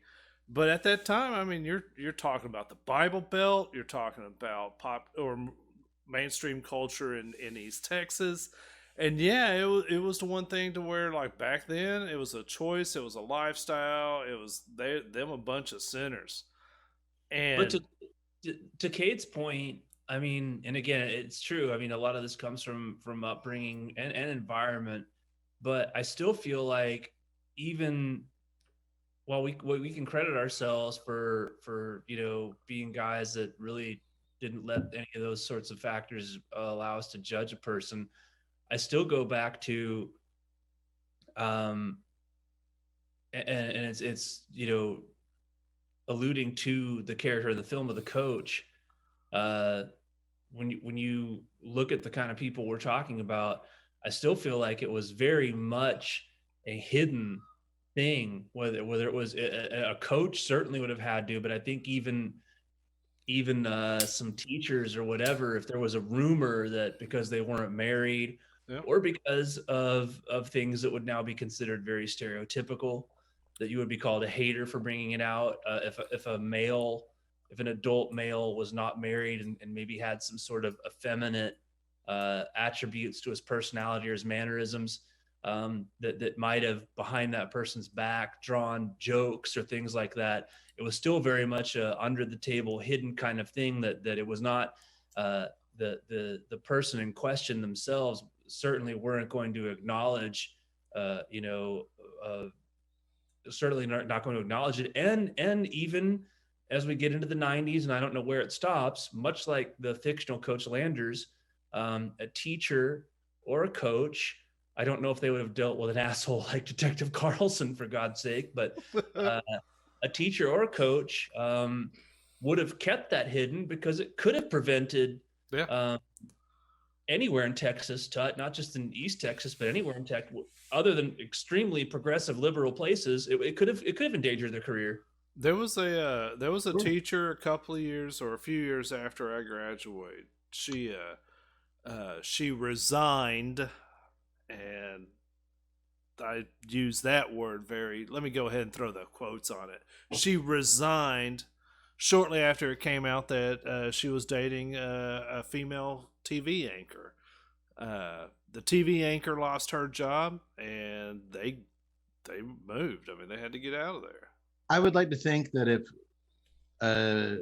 as young elementary school kids, our teacher walked in the door and told us that he was resigning because of he wasn't going to apologize for who he was, I think Mency and I would have stood up on our desks, "Captain, my captain," and stood up in solidarity and let him know that there was some youth of America that got it and got it right. Right, Doctor? Unlike Dead Poet Society, you and me might have been the only two guys standing up on the deck. That's what's so weird, because I feel like I was such an enlightened teenager on so many different things. Yeah. Race, activism, the environment. But on this one thing, I was so fucking backwater. It's weird when I put all those dots together. Well, you know what, Todd, it's okay, because one of the beautiful things about human beings is you're allowed to adapt and change as you get older. And if you're willing to do that, you become a better human being. And change is positive, and change can be great. And you get into that a little bit later. But hey, man, as a young kid, as a young moldable, mind, a malleable brain, where you're getting influences from parents and teachers and kids and all that, and you're trying to figure shit out. I think it's okay not to have it figured out as a teenager, but if you don't have it figured out, by the time you hit 30, you're in for a very angry, upset, disturbing world you're not going to be very happy in. I'm just going to flat out say it. A lot of your beliefs are going to be questioned on the Travis Tritt tour. What your beliefs are going on to the tour bus are definitely not what your beliefs are coming off. Well, I gotta admit, with that much leather fringe on that bus, there was a lot of confusion. There had to be no confusion. A lot of awkwardness where everybody stood. I mean, there was more buckskin there than at the Battle of Little Bighorn, son. You keep looking at yourself. Oh my God. But I mean, that's kind of the whole. You cannot wear a white moccasin suit and be against anybody. That's kind of the whole point, though, is that of all the crazy elements of this movie, that aspect, which would seem nuts to probably an 18 or 20-year-old watching this movie today, to those of us who grew up in a different era, the fact that the crazy detective can come in and threaten this guy, "You better resign." Today, I think a coach or a teacher would say, "I'm not going to," and they would get a much larger base of support. Whereas they go on Twitter, and they would be safe. Yeah. Whereas in this time period of this movie, that's probably one of the least crazy things in the movie. That's very really easy. The guy would have said that to this. Yeah, that's a great point. 35-year-old basketball coach. That's a great point, Doc. And not only did he say, "You better resign or you'll be fired," he said, "You better resign or we're going to lynch you." Okay, well, that's a kind of an interesting perspective coming from a bunch of Texas boys. Well, a couple enlightened Texas boys and a guy who got enlightened later in life. Thank God. I'm in the last third of the cigar. I was just teasing, Tut. Don't give me that finger. You're number one, baby. You're number one. He got there. It took a little while. He was behind the pine curtain. We know the shit that goes on back there. You can sound like Hungary or Romania. Guard your back door. Don't let them through. Is there like a East Texas wall, like the Berlin Wall that you tried to climb over? It's called the pine curtain. Mr. Gorbachev, bring those pine trees down. Bring those pine trees down. Cut those trees down. I'm in the final third of this cigar. I just sound like Guy Fieri. I'm in the final third of this cigar. I'm getting baking spices. I'm getting cocoa. I'm getting leather. Oh, yeah. I'm still getting leather, cocoa. I am getting the mineral still, but I'm getting more of that graham cracker on the draw. It kind of started building after the final, into the final third. I gotta say this. I like the bigger Vitola of the cigar. I thought it gave a little more room for these flavors to kind of breathe and kind of make themselves more pronounced. But phenomenal construction, a really cool, spicy, medium spice, mineral, minty retrohale with a nice leather, cocoa, and bready draw throughout that kind of fluctuate a little bit. I like the cigar. You guys? Yeah, I think the touch of caramel in the beer is kind of covering up that graham because I've been missing it all throughout. But I can say that there is like a little breadiness on the palate. For the most part, that mineral and leather is just dominant. For me, there is that nice little pepper, especially once I get into the halfway mark through on the retro ale. It is a nice little cigar. It's a neat little deal. I would almost call it legal-esque light. Like I said, it never produced the power. It never like shot up in the nicotine deal. But it did have that Nicaraguan mineral coming through there. It kind of reminds me of a toned down Norteño. Maybe it's the Mexican rapper influence. Ooh. Yeah, that's a good. It is a very toned down one. You're not getting that power through there, but yeah, I think that's a good comparison. It's a downshifted Norteño if you're going with the Brew Estate comparisons. You guys want to talk price point? Yeah, is that all kind of copacetic with what you're getting? I mean, I would say I switched to my other beer finally, so I'd like the graham. My previous beer, I couldn't tell you there was graham because my beer tasted nothing but graham crackers. It had graham crackers in it. Sweet. So I switched beers, and now not that the new beer was any better.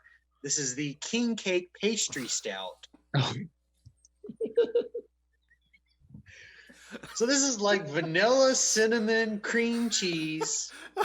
But now I can taste the graham in the cigar. You know what? This cheesecake beer is not doing it right. Give me that cream cheese over there. This beer was a collaboration between Hostess and Little Debbie Breweries. I've developed diabetes. My foot's falling off as we speak. Yak's new thing is he only drinks beers that are brewed by the Keebler Elves. God, that would be great if they actually. Damn, this one's got zingers in it and Dolly Madison donuts. You just peel that layer off of that beer. So even with the amount of flavors in your second beer, you're starting to get a little bit of what we were talking about earlier. Yes. Now the mineral, very much so. That's always been prevalent. It's a nice addition to that retro.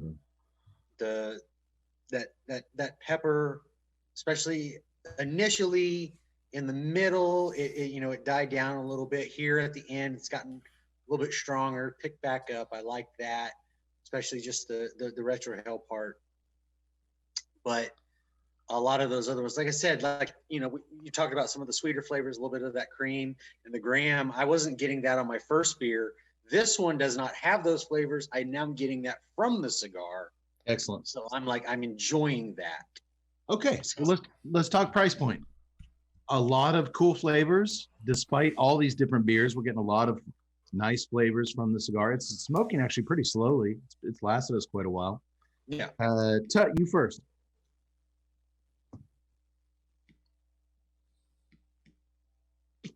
You have 5 seconds.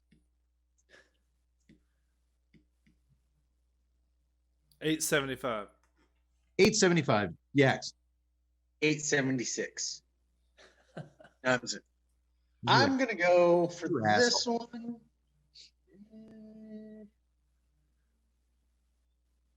I'll go 8. I think he's in the wheelhouse. $7.40. $7.40. A little bit under. Not too shabby. Not too shabby at all. And please remember, when purchasing some fine HVC cigars or other brands from famousmokeshop.com, these boxes of these bad boys are actually on sale right now.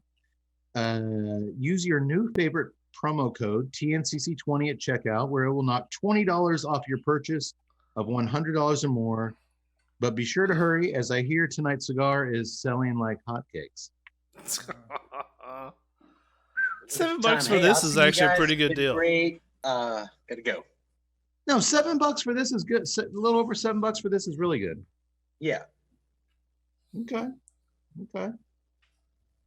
Back at the house, Aunt Cheryl has broken down a boarded up door in the dark recesses of the cellar, and she lights some candles in a shrine to her ex-boyfriend, Chuck Strang. That's never a good sign. She talks to the black and white photos of Chuck, explaining that he's the only one she can talk to about this. Oh, wait. Now I have a question. Yeah. Why did she board it up? Well, she's been sane. She created a shrine. She's been somewhat sane for a little while and put away Chuck down here but things have been okay for a while. Now Billy's about to leave. It's time Billy's causing problems. All right. It's time to open the Chuck Strang shrine. Let's get crazy going. That's hard to say. Chuck Strang shrine. She's made it so Billy couldn't leave, she tells the pictures of Chuck Strang. She never meant to kill Brody, but he hit her just like Chuck did once, just like you did once, so I had no choice. This moment of insanity is interrupted by Sergeant Cook knocking on the door upstairs. He wants to ask her a few questions, but when she comes out swinging with a crowbar, I ain't in the mood for talking. He gets the hell out of there. He runs off. He'll come back some other time. Have they not heard of "Ma'am, can you come down to the station? I'd like to ask you a few things."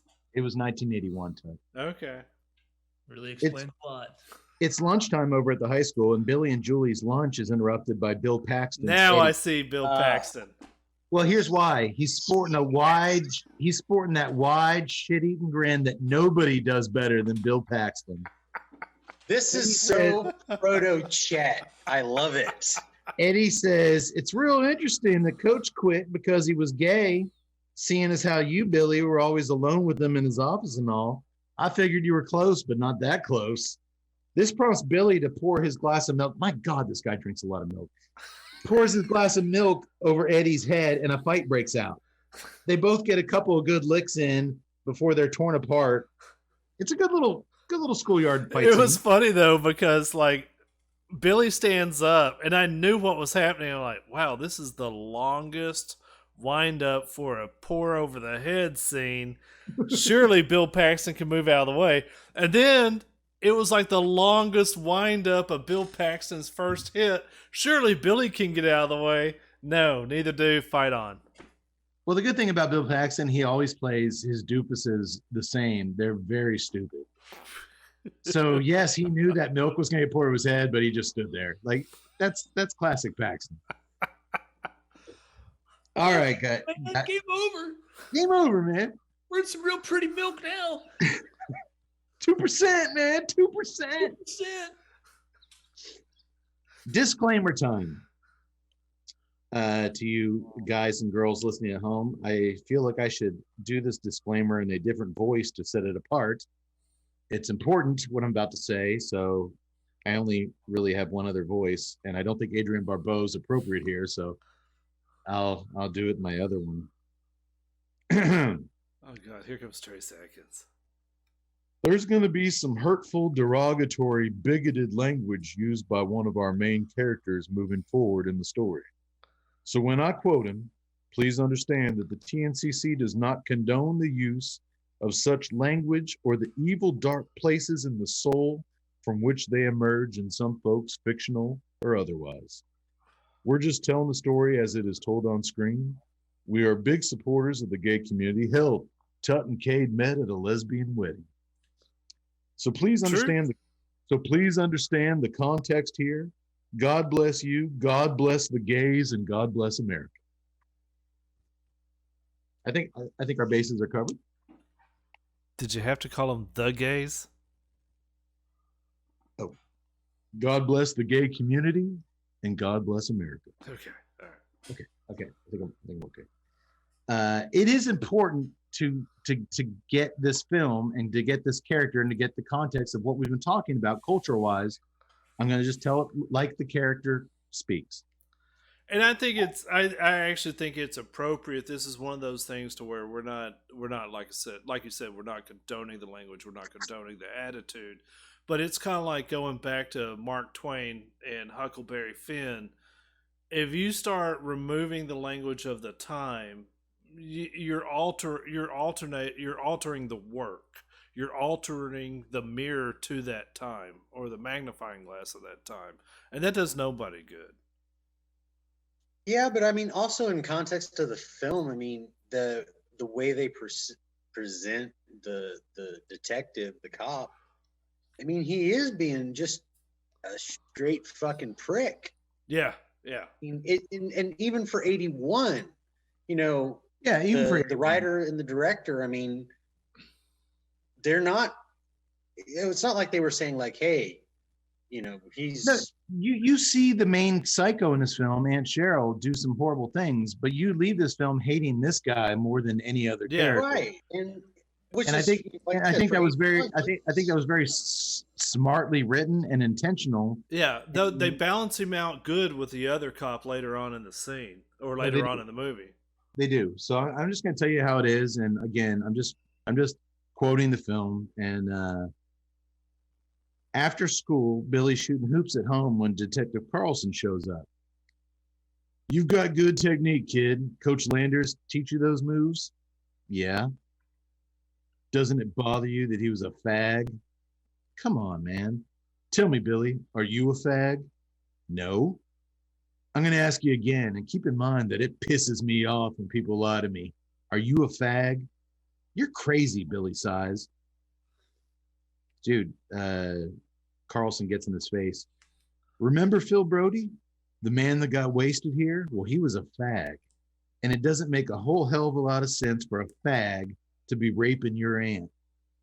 What does make sense is that if you were a fag too, and I'm just postulating, but I believe that you and Phil Brody were having a lover's quarrel and things got a little out of hand. Then your aunt walked in, saw the knife in your hand, and decided to take the rap. And the whole time Carlson's delivering this theory, the camera keeps creeping in closer and closer on his face. It's pretty powerful stuff. Well, suddenly Aunt Cheryl appears on the porch and yells at Carlson to leave, get out of here. But as he turns his back to walk away, Billy raises the basketball to throw at him. Carlson, without turning around, raises his finger. Billy, you do that, I'll break your arm. The detective then spins around and tells Billy that he needs to loosen up on his outside shots. And when shooting the ball, be sure and keep your wrist, limp-like. That shouldn't be too difficult for you. Holy shit. First of all, is that I think that was like a staple of go-to in the 80s. If it was a basketball, it was like, keep your wrist limp. And I'm just it was clearly a slam on him. French composer Philippe Leroux says that every great, memorable piece of music needs that one moment of madness. And I think it's clear here that this encounter with Detective Carlson is a pure one of many in this movie's moments of madness. But this is the first one that grabbed me. I'm like, oh my God, this scene. Wow. But one thing kudos real quick, Yax. Kudos to Bo Svensson for taking on this role. I mean, obviously it's less risky in 81 than it would be now, but maybe not. Maybe now you'd be like, man, he really portrayed this asshole great. You give a lot of freedom to actors to portray dickheads, in especially racial and bigoted contexts. Like, a lot of guys have won Academy Awards for being douchebags, but man, he just fucking nails. Kudos to the casting director for getting this guy, because he's such an imposing stature, and coupled with that voice, I mean, he's downright menacing. And at the same time, like you said, that camera direction creeping in on there. It was a nice little build up in there to where the tension was just ugh. Yeah, and that's why is in this scene, apparently he can tell someone's gonna lob a basketball at him without even looking, but yet he can't figure out that he is crazy. he has a limited his superpowers are limited. I was too. surprised that he knew the word postulating. He's an interesting character, and there's moments where he kind of softens up, and it's like you can see why this guy got to where he is, because he can be soft and likable in a moment, and then turn around and say the most heinous fucking thing. It's a really well developed character. And you don't get a lot of those in these type of movies. Frankly, 80s. I'm surprised he didn't do more that's like more notable. He's really good. I've always liked him. What were you going to say, Doctor? No, I just said he played it wondrously. Well, that night at dinner, troubled and highly stressed out Billy has lost his appetite. Imagine that. I mean, he's got a lot going on. A soft and caring Aunt Cheryl tells Billy that schools just can't teach you how difficult life can be at times. Difficult? Like, he was covered in blood a day ago, and like his life is like in ruins. Billy says that Carlson believes he killed Brody and he won't stop until he proves it. Aunt Cheryl changes subjects, asking Billy if he knew that Coach Landers was a homosexual. Billy says he didn't. Well, does Billy know that homosexuals are very sick? Do you know that, Billy, how sick homosexuals are? She blows up. Hot and cold, hot and cold. Billy stands up from the table. Coach Landers is not sick. He barks at the crazy old bitch and he storms off. Good job, Billy. Good job. And the next day at school, Billy stops by the coach's office as he's packing up his stereotypical cardboard box full of trophies and belongings. Here's my trophy. You get one box, fit it all in there. Coach tells him, Billy, if you ever need anything at all, give me a call and I'll be there to help. Here's what I love about this movie. One of many things. For a script that throws some real harsh prejudices and negativity at gay men by the central characters, by Cheryl, by Carlson, the actual character of Coach Landers, both as written and especially as performed by actor Steve Easton, is so well done. And it's not stereotypical. There's nothing stereotypically gay about the coach, which was rare for a genre film, a horror film, Oh yeah. or any film in the early 80s. Right. They always played the gay guys so outlandish Flamboyant. Yeah. and flamboyant. I appreciated that balance on how they were treating the coach and just how centered it made all the bigoted bullshit that Detective Carlson and Cheryl spewed. It made it sting your ears more because he seemed like such a decent, honest guy. To be honest, I didn't even think about that until you said it. I didn't. This is one of the things that in my American literature class that I have a little bit of different perspective than the other students because I'm a lot older than them. And so I look at things through a different lens than they do. And that's one of the things I always tell them. I was like, look at the author when the author was alive, and then look at it through that prism, because even though they're writing about a different time, they're still a product of their time. And I didn't do that with this film because you're right. It's very rare that they would play the homosexual guy this straight in the 80s. Look at every 80s film we've done, and let's include fucking Revenge of the Nerds in there with Lamar Luttrell. They all portray the gay guy and as... And Luttrell was even a positive character, and that Well, was still an he overblown was, stereotype. but I'm just saying, they play this gay coach as just a normal, hardworking, honest dude, and it makes the shit that's slung at him that much more painful to the audience. And I thought he played it great. I thought it was written great, and I thought it was something that we don't see a lot in films of this, not only this era, like not just horror films, but all films. I thought they did great with this. Yeah, it's a surprising development when Carlson braces him in the gym and you find out that he is gay. You're like, whoa, never saw that coming. Yeah. I mean, that's why I thought it was weird that they, early in that first practice when he's telling guys to watch their back doors, and I was like, that's actually a basketball terminology. Okay. Oh, is it? Is it really? A backdoor cut, which is where it's a terminology from basketball. Okay, that's why you're here, Doc. Thank you. There's a thing in basketball called a screen, right? Where I know the screen. A a guy without the ball is moving to get free, and another guy, usually a bigger guy, will come in and has to plant his feet and screen the defender. So the defender runs into him and it frees the guy. And if you drive towards the basket, like that's called, if you screen a guy and he comes around that screen and drives towards the basket, that's called a backdoor So cut. when you're driving to the hole, it's a backdoor cut. Oh, God damn it. That's the pine. That's the what? pine curtain. That's the pine curtain talking.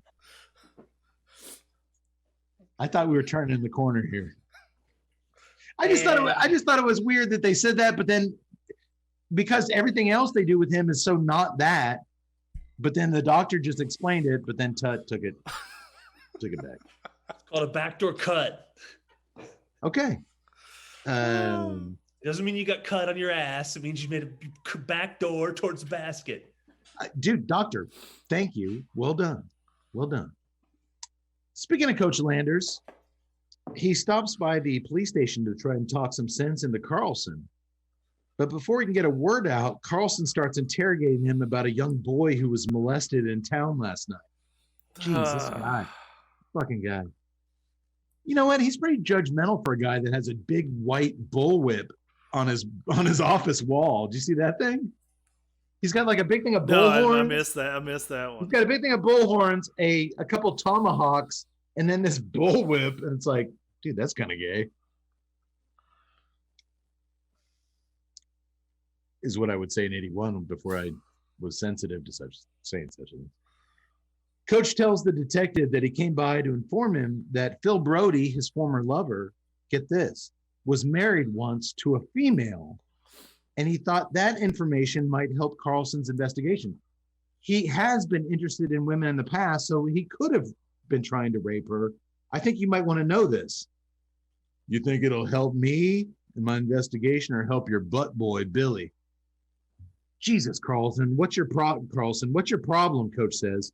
People like you, that's my problem. Get the fuck out of my office. To protect and serve. This guy's a winner. Yeah, I'm not feeling protected or served by this fuckface. He just immediately dismisses it out of hand. Like, this doesn't fit with what I don't know. We're going to get to a lot of really pertinent, good investigative stuff that he just dismisses. It doesn't fit his stuff. He doesn't want anything to do with it. At the school lunch yard, Billy apologizes to Julie for being so distant the last few days as he tries to figure stuff out. She's an understanding girlfriend, and she lights up when he asks her to come by the house later as Aunt Cheryl will be out shopping with Margie and Fred. Finally, things are looking up for the young couple until enter Detective Carlson, who knocks on Julie's door after school. He introduces himself. He can be kind of charming when he's not a giant bigoted homophobe. He asked her to go on a walk with him so they can talk privately, which is hilarious because when they start walking, she comes up to his belt buckle. Yeah. He's like 7 feet tall and she's like down here on him. That, and I'm like, sir, don't you know that you can't question a minor without their guardian? Small town 1981. I think, do you think Carlson's going by the book? Well, first off, Carlson asked the teenage girl if she finds Billy's relationship with his aunt to be peculiar. Yes. And Julie doesn't really know how to answer that. Then he asked the teenage girl how Billy is with her. Is he the strong, aggressive type? Are you guys having regular sex? Julie's pissed off at this line of questioning. It's none of your damn business. He explains he has a job to do, and that job is to A, uncover if Aunt Cheryl is covering for Billy, and B, uncover if Billy is actually a homosexual. Julie tells Carlson that Billy's more of a man than he'll ever be. And you know what, boys? She's right. She's right. Well, that night, Billy shows Julie just how manly he is by making sweet, passionate, tender love to her in the bedroom. And as they're fucking, we cut outside in the dark. Do you guys like how I do that? Sweet, tender love making. So as they're fucking, we cut outside in the darkness as we're still the TNCC. As someone shot in an ominous POV perspective lurks around the house peeping in the windows. Man, I didn't do Doctor. Hey, you got no proof. Of course, it's not the doctor. It's Aunt Cheryl, and she soon kicks down Billy's bedroom door and tells him to get dressed and get that little slut out of here. Man, she is pissed. As Julie leaves the house in shame, Sergeant Cook jumps out of the bushes outside and startles her. He says he was there to talk to Cheryl, but as long as he has Julie here, he wants to ask her a few questions. Again, where's the parents? 81, dude, 81. He asks Julie if Billy's aunt caught them doing it, and Julie says yes. Sergeant Cook smiles, and he says that's real good for Billy's case. Oh, well, I think a storm's coming. Man, I gotta tell you, to your point, Tut, as the father of 2 daughters, if they ever came to me and said that a cop was questioning them about their sex lives, let alone 2 cops in one day, one showed up at the house, another one caught her outside in some bushes, I would be grabbing a 2x4 and going Buford Pooser, or whatever the fuck that guy's name was, down to the police station and fucking take care of business. But in 1981, apparently that was an acceptable form of police work, so we'll just go with it. Blue lives would not matter that day. We didn't get to see Julie's naked ass, but we sure do get a good glimpse of Billy's bare butt cheeks as Aunt Cheryl confronts him. We got to see a little bit of Julie Booby. No, we got her boobs. We didn't see her butt. That was clear that we didn't get to see her ass. But we do get to see her boobs. You're right, Tub. To our listeners, that's important, I know. Nobody called me on that. We didn't get to see her ass, but we saw her boobs. Okay, we saw her boobs. We do see her boobs during the lovemaking scene, but we get to see a lot of Billy's ass as he's trying to get in the shower when Aunt Cheryl confronts his ass naked. And Billy's not awkward with this at all. I bet Or you the really, cameraman, because it is gratuitous. I bet you really enjoyed that scene, didn't you, Mr. Tuttle? I reckon. Whatever the actor's name is, go face that way. We need to get those cheeks. Arch your back. Go ahead. They argue with Billy finally agreeing to stop banging Julie. He says he'll stop. Really, he just wants to get in the shower and his aunt to stop looking at him naked. Cheryl then goes down to the basement shrine and tells the photos of her old boyfriend, Chuck Strang, that perverts and sluts are doing all they can to take Billy away from her, but she won't let him. She's going to keep him here just like she kept Chuck Strang here. She's getting crazier and crazier. Back at police headquarters, if I say saying that anytime there's a shrine in the house, it's not a good sign. it's never a good sign, Ted. It's never a good sign. If I say police HQ, will you guys know that I'm talking about headquarters? Yes. Okay, I just want to make sure. Let me pour another beer here. I am enjoying this Space Cake IPA far more than the breakfast stout. Not only did it do great with the thing, but man, there's papaya. There's like a lot of really cool tropical stuff in there. Man, it's a great. You're right, Yax. Damn good double IPA. Exactly. How's your second beer? Is it somewhat less overpowering than your first? It is. I mean, this one, the King Cake Pastry Stout. It is more like a vanilla and cinnamon. I bet that'd be really good. I bet that might be really good with the cigar. Which is why I actually said that this one versus the other one, like I could actually get the graham and the other thing and the cream part from the cigar, because the first beer, those were the components in that beer, and it was just overpowering on everything. Sure. This one, a little bit different flavor profile. So I should have started with this one. I would have picked up on more of that in the beginning on that cigar. You Okay. think you could pour it on some pancakes in lieu of maple syrup? You could, should. yes. It could work. Well, back at police HQ, Detective Carlson's walking down the hallway, shirt half unbuttoned, smoking a cigarette and holding the leash of his giant black dog. He confronts Sergeant Cook because he received a call from Julie's mother complaining about his line of questioning the night before. Not his line of questioning, but the sergeant's. Cook tells Carlson that Cheryl caught the kids doing it, and that kind of weakens Carlson's fag theory. His words, not mine. Carlson's pissed as he blows cigarette smoke into Cook's face. The victim was a fag, the coach is a fag, and the kid is a fag. He grew up without a father and only women around him. It's a classic case. Wait a minute. I grew up without a father and women surrounding me. All right, moving on. Uh-oh. Suddenly our movie selections No, start moving on. No need to talk about me. Cook also says that he did some research on Billy's parents' car accident back in '67. And some of the locals he talked to said there were rumors it wasn't brake failure at all. The brakes might have been tampered with. Carlson doesn't like this shit at all. He forbids Cook from doing any more investigating on this case. If it doesn't fit his narrative, he wants nothing interested. Nothing to do with it. All right, detective. I want you to stop detecting. Hey, he's not a detective. He's a sergeant. He's not a detective. Quit doing police work. Sergeant Detective. Quit doing police work, policeman. You're a police officer. Quit doing police work. That night before his big basketball tryout for the scholarship, Aunt Cheryl wishes Billy good luck and reassures him if he gets the scholarship, she will be behind him 100%. She even gives him some milk and cookies for energy. Milk that she's poisoned with something to make him sick. Doctor, as a man of medical science, what do you suppose was in that medicine dropper she put in his glass of milk? Well, he said that when we get to the basketball game, he said he's feeling dizzy. So I'm not entirely sure, but it's something that's going to knock him out. Like a tranquilizer. Yeah. So nothing that's going to do any permanent damage. Right. It's hard to say.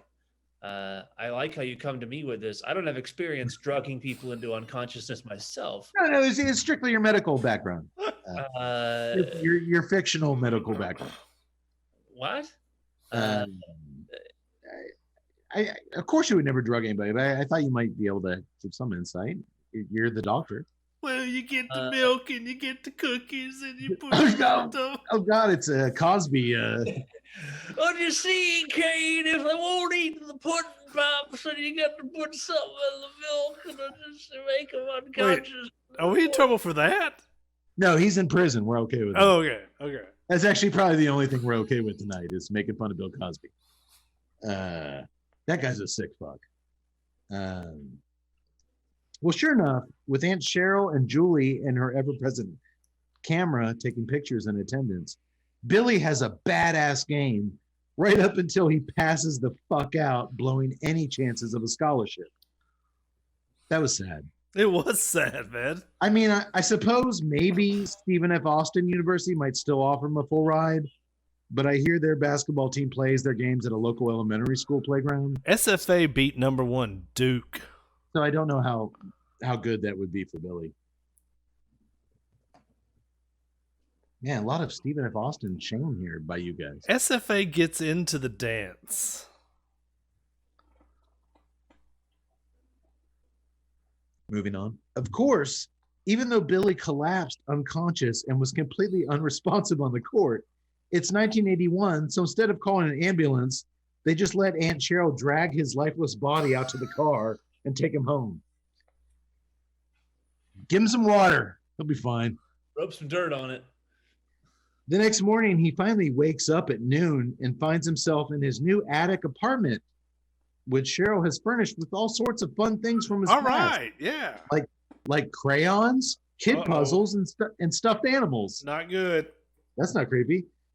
He starts to get up. He promised to meet Julie for lunch, but Aunt Cheryl says he doesn't need to go back to school, like ever. He's learned enough. And besides, that place is full of perverts. You can stay in bed. I'll teach you things. Uh-oh. Ay caramba. Aunt Cheryl goes downstairs to pour some more drugs into the milk carton and possibly make Billy some hotcakes. I saw some batter in a bowl on the table there. It fits, it pairs. It's a breakfast staple. So Billy takes this opportunity to snoop around a little bit through her drawers. Get your heads out of the gutter. He finds a love letter from one Chuck Strang, Earlier, he found a letter from Chuck Strang, and she said that it was a boyfriend of His mom. Billy's mom, but this is clearly written to Aunt Cheryl. So he realizes she's been lying to him about some things. When Cheryl discovers Billy in her bedroom, she throws his hotcakes and his breakfast down the ground. She's super pissed, and she makes him promise never to do it again. He looks at her and he says, I think you might be lying about Brody raping you. And she grabs both sides of his head softly and says she'd never lie to him.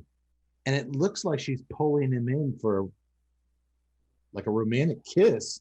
But then we cut to the next scene. Man, this movie's fucking weird, and it's about to get a lot fucking weirder, if you can imagine that. Am I right, Yax? Oh, yes. Way fucking weirder. Speaking of Chuck Strang, we cut to the police station where Detective Carlson is interrogating a poor Hispanic man at gunpoint in his office. The guy's got a Hispanic dude on the floor of his office with a gun point in his With face. a hand cannon. Yax, what was that? 357 or a 38 special or It looked like a 357. 357? Sergeant Cook walks in and Dirty Harry masterpiece is what it was. Sergeant Cook walks in and just totally doesn't. It doesn't even say anything about Hey, the gun pulled on the suspect. This is what Carlson does every day in the office. He tells his boss he did some more, detective work. And it turns out that Cheryl dated a man named Chuck Strang who just disappeared into thin air many years ago. The guy had left his clothes behind, all his belongings. He left a plate of warm hotcakes on the counter at home. That was weird. That wasn't in the script. That wasn't in the script. That was not included. No. And no one has ever seen Chuck Strang since. Yak Boy, what's the world's biggest hotcake ever measured? Guinness Book of World Records. Biggest pancake 10 ever. feet. How much? 10 feet. The answer is 49 feet in diameter, and it weighed 6,614 pounds. Hot damn, that's a big hotcake. That's The a runner- tremendous hotcake. The runner-up was that's true. That's the actual Guinness Book of World Records. 49 feet, 6,000 pounds. The runner-up was a 43-foot pancake, and it was eaten in just under 2 hours by the TNCC back in 2004 at Jim's Restaurant in Central Texas at 4 a.m. on a Saturday night. Facts. I believe Lord Alfred Tennyson also wrote a poem about that incident as well. It was a magical night. Am I right, boys? Doctor, it was magical. Magical night, yes, and I was present, but Alfred Tennyson's been dead for over a century, so... He came back just to write about that. Well, there were a lot of crazy things that happened that night, so I can't deny that's impossible. Nostra Tennyson. Hid it in a poem. It's a thing. It's a thing. Back at the house, Aunt Cheryl's rapid descent into full-blown madness is in full effect as she cuts her own hair in the bathroom. I gotta say it. She was an attractive woman before this horrible homemade haircut. And if she had any chance of getting into her nephew's underpants, this wasn't a smart move. Am I right? No. I'm right. I hope she didn't have any chance to begin with, but No, I don't think Billy was gonna. But still, the haircut was a bad. this, like you said, it would descend into madness. Strategically, it was a bad move if you're looking at seducing anybody because it's a bad haircut. No, the funny thing is that building up into all this, I was like, you know what? She's an attractive woman for an older woman. Oh, wait, she's probably younger than I am. At this point, yeah. Cheryl goes down the cellar to show off her new hairdo to her former flame, Chuck Strang. And this time she doesn't just talk to his black and white photos.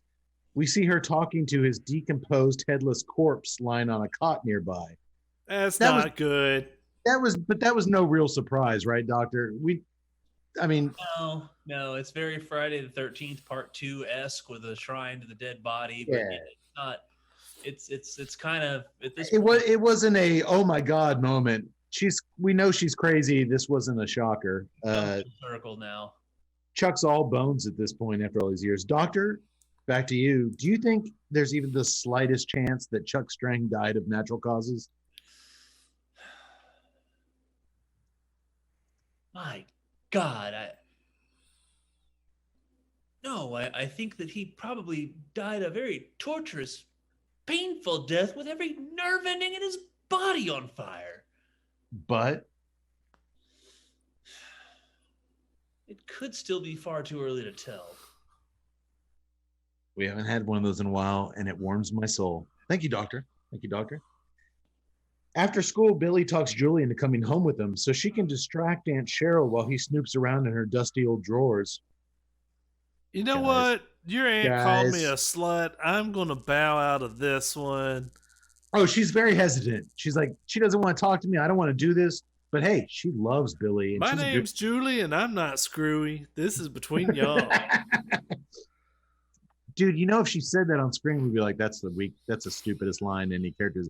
My name's Julie, but I ain't screwy. That would be terrible.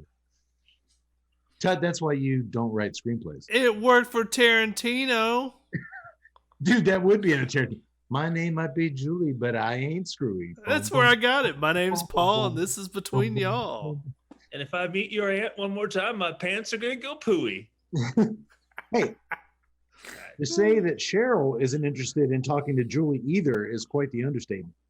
The crazy loon tosses a flank steak down on a butcher's block and starts bashing it with a giant wooden meat tenderizer as Julie professes her love for Billy. Then suddenly, Cheryl's demeanor changes, and she tells Julie she does indeed understand young love. She's been there. She even walks over and gives Julie a big hug right before clubbing the lovely little girl over the head with the enormous meat hammer. Bye, Julie. Which, by the way, back in my basketball playing days, that was my nickname, the enormous meat hammer. That's what the guys in the locker room showers called me. Yax, you were there. You can attest to that. No. Enormous meat hammer. Yeah. Didn't happen. Didn't happen. As Billy snoops, you know, it's funny. In our senior year yearbook, they were going around asking everyone what your. This is true.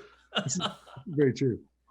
They would just go around and ask you what your accomplishments were in high school for the yearbook, and they did no fact checking. So when they came up to me, I was like, all right, what could be the two most outrageous things that were so against or so antithesis of what I did in high school? I'm like, I was the president of DARE. It was the Mothers Against Drunk Driving, Yeah. MAD. I was the president of students chapter of MAD, and I was varsity captain of varsity basketball. And dude, they put it in the yearbook. In the yearbook, it lists your stuff, and it's on Matt Cade, senior basketball. And we had a friend who will go unnamed who got so fucking pissed when you were like, you weren't in basketball. Varsity captain basketball team. I'm like, hey man, I just said it. It's in the yearbook. Must be true. Yearbook must be true. Right? Yeah. Anyway. Enormous meat hammer. I should have said that for my yearbook. Like they call me the enormous meat hammer. They might have not fact checked it, but they might have left that one out. They probably would have left that one out. As Billy snoops around and Aunt Cheryl drops even more drugs into his milk carton, she's gotten a little overzealous with that. It went from an eyedropper, now she's just pouring drugs into his fucking milk. My God, there must be enough tranquilizers in that carton of milk to knock out the whole Tuesday Night Cigar Club, and that's saying something. Well, if he won't eat the pancakes, I'm gonna pour this into some milk and give it to Billy. You want some hot cakes in the morning? You do. Forget Aunt Cheryl. That guy's a monster. He's worse. He's a real life monster. Went Mark- to State of Houston State, learned about the Hey, tactics no, down there, he never came to see me. Waffle House. You started this fire. I did. Margie shows up at the house with a cheesecake because that's what good, solid friends do, like Margie out of the blue. They just show up with cheesecake. And just come on in. I'm looking at you guys. Nobody's ever showed up at my house with a cheesecake. Well, Yax liquefied one and drank it. But He did for the sake of the show. Good job, Yax. I do what I I'll can. make you a cheesecake as soon as I get my vaccination. Bring it down to Salado. When Billy walks in the kitchen, Cheryl immediately pours him a tall glass of medicinal milk to go with the cheesecake. And guess this?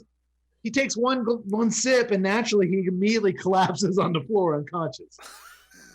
It was like 90% narcotics and 10% milk. My God, yeah, it's more drugs than milk at this It should point. have looked like this. Like, this doesn't look like milk. I don't know. Night falls as a brutal thunderstorm blows in. Billy awakens on his bed with a concerned Margie and Aunt Cheryl looking down on him. He looks like death. He's drenched in sweat, and Margie still thinks they should call a doctor. But Cheryl says, I can handle it. And she rudely tells her best friend to scram. Well, if you don't need me, I don't. Get the fuck out of here, Margie. Well, Margie does leave, but as she's walking out, she doesn't go far as she overhears Billy call Cheryl Mom. That's new. And if that juicy nugget isn't worth sticking around to eavesdrop on, I don't know what is. Billy reaches into his pocket and pulls out his birth certificate, which he found in Cheryl's room. And Cheryl smiles, and she confirms it. She's his mother, and Chuck Strang was his father. Uh-oh, that makes even things weirder. She tells Billy that Chuck was going to leave her when she was pregnant, just like Billy was going to leave her after high school. So her sister Anna and her husband Bill adopted Billy and raised him as their own briefly until Cheryl decided that she wanted her boy back by any means necessary. Uh-oh. Over at Police HQ, Sergeant Cook gets a phone call from Julie's mother. At first, he's like, I don't want to take it because remember Julie's mom was calling bitching about him, asking Julie about her sex life? Tell her I'm not here. She's like, I already told her you're here. Just take the damn call. And she says her daughter's gone missing after she was supposed to pay a visit to Cheryl. And Cook says, all right, I'll meet a deputy over there and we'll look into it. Well, Margie might be the sweetest character in the film, but she ain't the sharpest knife in the drawer by a long shot. Rather than quietly slink away after learning all the craziness that Cheryl's actually her mom, Billy's mom, she calls out to Cheryl from downstairs that she's taking an umbrella from the coat closet, the same coat closet where fucking Cheryl buried Julie's camera and backpack. That can't be good. I'm really leaving now, she says. Luckily for her, Cheryl is busy trying to pour yet another glass of milk down Billy's throat. Drink it, drink it. I spoke with Chuck about it, and he agrees. It's all your fault. Drink it, you lying little bastard. Of course, hearing Cheryl speaking in this deep demonic voice causes Margie once again to creep back upstairs to listen in on what's going on rather than get the fuck out of there, something the TNCC will never understand. The minute there's a problem or we're like, oh, this person might be crazy. Dude, we are fucking gone. Margie's got to learn more.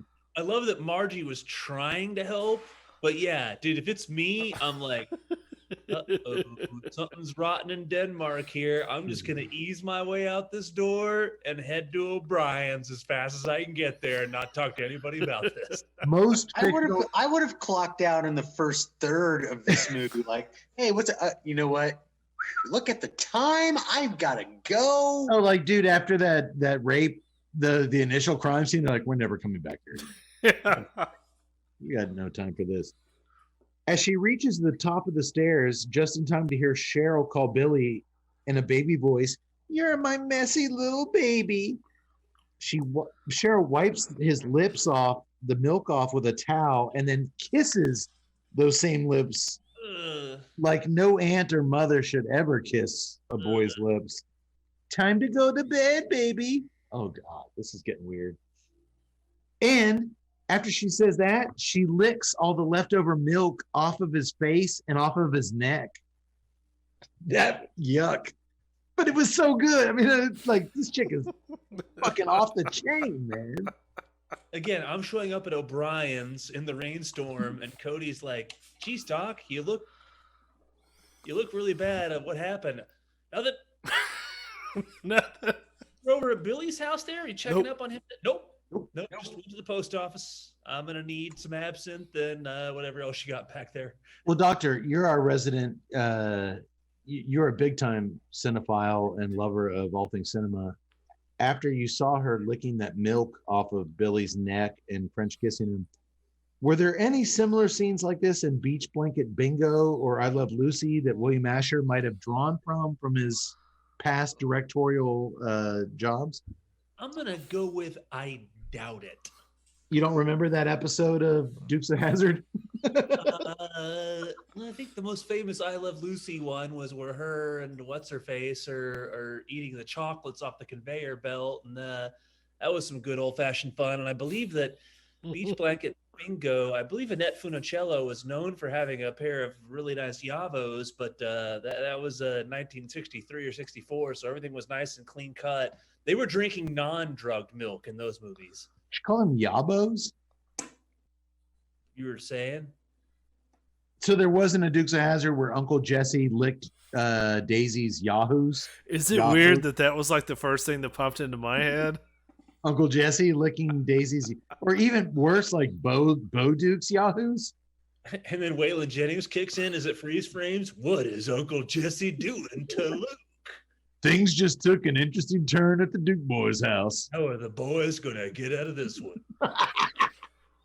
Now, Uncle folks, Jesse, I don't know about you, but I'm not drinking that milk. Uncle Jesse starts undoing his suspenders. How are the Duke boys going to get out of this one? Oh God. I don't know if Waylon Jennings would go along with that. Well, if you give him enough of that white powder, he might be able to. I'm just surprised you didn't say that your name is on the intramural Sam Houston basketball team was Boss Hog. Volleyball. Things look really bad for Luke right here. You know shit. Picturing Uncle Jesse with milk running down that white beard of his. Stop. Sorry. Uncle Jesse was a good man. Oh, don't get me started. Don't bring Enos into this. No, Roscoe. No, I can deal with Roscoe. Just leave Enos out of this. Julie regains consciousness. And why the hell would you ever name your kid something that rhymes with penis? Are you just a fucking sadist? Sorry. To any of our listeners out there named Enos, I apologize. But I think you got bigger problems than us. Julie regains consciousness down the cellar. Whoa, because she got hit massively with a meat Dude, cleaver. she got a fucking meat hammer to the head. Fucking meat hammer. And if she wasn't terrified by the situation before, she sure shit is now after discovering Chuck String's skeleton on the bed next to her and his severed head floating in a jar of formaldehyde nearby. Yeah, that's never good. Hey, just between us, do you guys think Aunt Cheryl ever got freaky and did something with that head? Yes. I do too. Oh, I think it's been some time, obviously, because the room was boarded up. But Yeah. she did some things.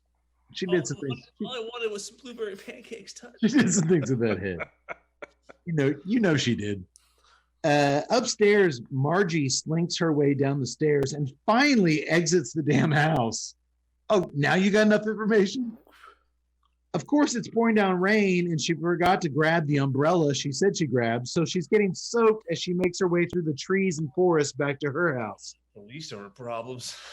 She's also being stalked by Cheryl, who's taunting her with that same cat purring noise that she used to wake up Billy, until eventually Cheryl bursts through the trees and slices open Margie's fat belly with a giant machete. And outspilled that 49-foot record-breaking pancake we've heard so much about. No, it didn't. It didn't. What a mess, though. She really cut open that chick's belly. She did. Tut, serious question. You're a big cat lover. You have 2 cats. True.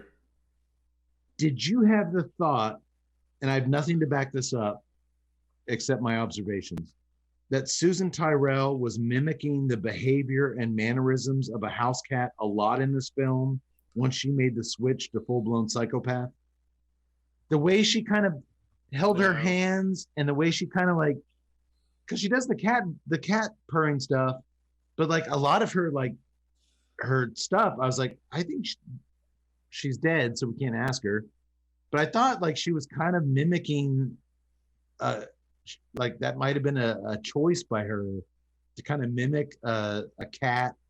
No, I just saw full blown crazy. it was just a theory I had, and it was a serious theory because I was like, the way she was acting was, she was clearly channeling something to be so different from her normal self. I thought maybe she went there, but who knows?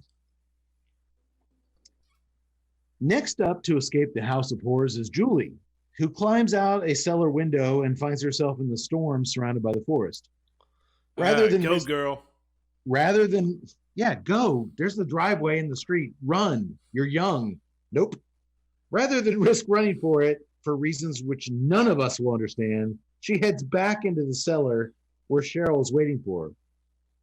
Only just then, Sergeant Cook opens the cellar door, and as he reaches up and switches on the light bulb, Cheryl chops off his hand with a machete and then slices his neck with it. Guess he won't be going to that glove convention in March.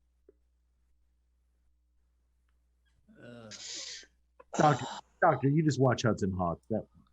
That's a good line. Julie throws a random rope in Cheryl's face that completely discombobulates her and makes her drop the knife, which Julie grabs and runs off. But no worries, Aunt Cheryl grabs a hatchet from the cellar and chases after her. I'm going to grab this machete, and instead of hacking you to pieces while you're discombobulated by my vicious rope that I just threw on you, I'm going to run the other way.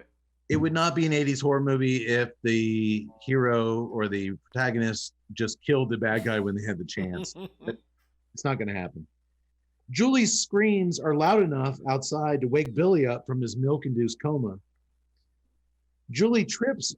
She's running through the woods. She trips over Margie's dead body. Uh-oh. And just like that, Cheryl's caught up to her, and she comes down hard with the hatchet, which barely misses Julie, but it gets stuck in Margie's thick, chunky little thigh, so she's trying to get it out of there. I thought that was kind of funny. I don't know why. Julie ends up falling into a nearby pond, and just like we've seen before on the podcast with Silent Rage and Turkey Shoot, the good guy and the bad guy wrestle it out in a shallow water pool, taking turns drowning each other, until finally Aunt Cheryl gets the upper hand, and she bashes a rock over Julie's head, and to add insult to injury, she calls her a slut before she slinks down the water. Bye, Julie. For the second time. Yeah, for the second time. Bye, Julie. Back inside the house, Billy's tumbling down the stairs. He's stumbling all over the house trying to make his way to the telephone. The guy's just drugged out of his mind. But just as he finally reaches the phone and dials for help, Mommy Cheryl, I'm going to stop calling her Annie Cheryl. She's Mommy Cheryl, still dripping of pond water and all sorts of gross stuff. She pops up behind him and starts strangling her son with the telephone cord. Who you trying to call, your girlfriend? Well, I'm your girlfriend now. She says as she starts hugging him then, telling him how she's killed everybody who's ever tried to cross her, and she'll do the same to Billy if he tries to leave her again. He promises, what else can he do? He promises her that he won't. He'll never leave her. But then she snaps again and starts punching him in the head over and over again, calling him a lying little shit. This role for her had to be exhausting. At least this part of the filming, yeah. Oh my God. Well, this lying little shit has had enough. So Billy grabs a random scalpel that's on the floor. I don't know where that came from. And he plunges it right into Mommy Cheryl's tit. What initially brought him life, mother's milk, has now brought her death. The stabbing of the breast is what we scholarly types call symbolism, boys. Tut, take that into the classroom however you feel fit. Do it. It started with her. Don't do it. It started with her always insisting on him drinking her milk, and it ends in a big way right here with a knife in the tit. Think about it. A lot of symbolism here. It's very astute. But before she collapses, she gives him a sloppy open mouth kiss as she's dying. She grabs his head and sticks her tongue in his mouth. God, Dude, it's yucky as hell, but it's super effective from a character standpoint. But it, more importantly, it's really yucky. It was really hard to watch. So Billy grabs the phone again, now that mommy's dead, and he calls not the cops, which most times I'd be like, why didn't you call the cops? The cops have proven to be total dickheads to him. Yeah, they're no. Yeah, help. I just killed a second person according to the cops. So he calls the one person who said they would always be there to help him, Coach Landers. Coach is confused by Billy repeatedly saying that he's killed his mother, but he's a good dude, so he says, all right, I'm on my way. Once Billy drops the phone, Cheryl pops up again and starts stabbing and slashing her son over and over again with the knife that she pulled out of her chest. Billy's getting sliced to pieces until he's finally able to grab a fireplace poker and stab his mommy through the belly with it. We see it go all the way through her back. Doctor, she has to be dead this time, right? She's got to be finished now. She. My God, the intestinal pain from that poker.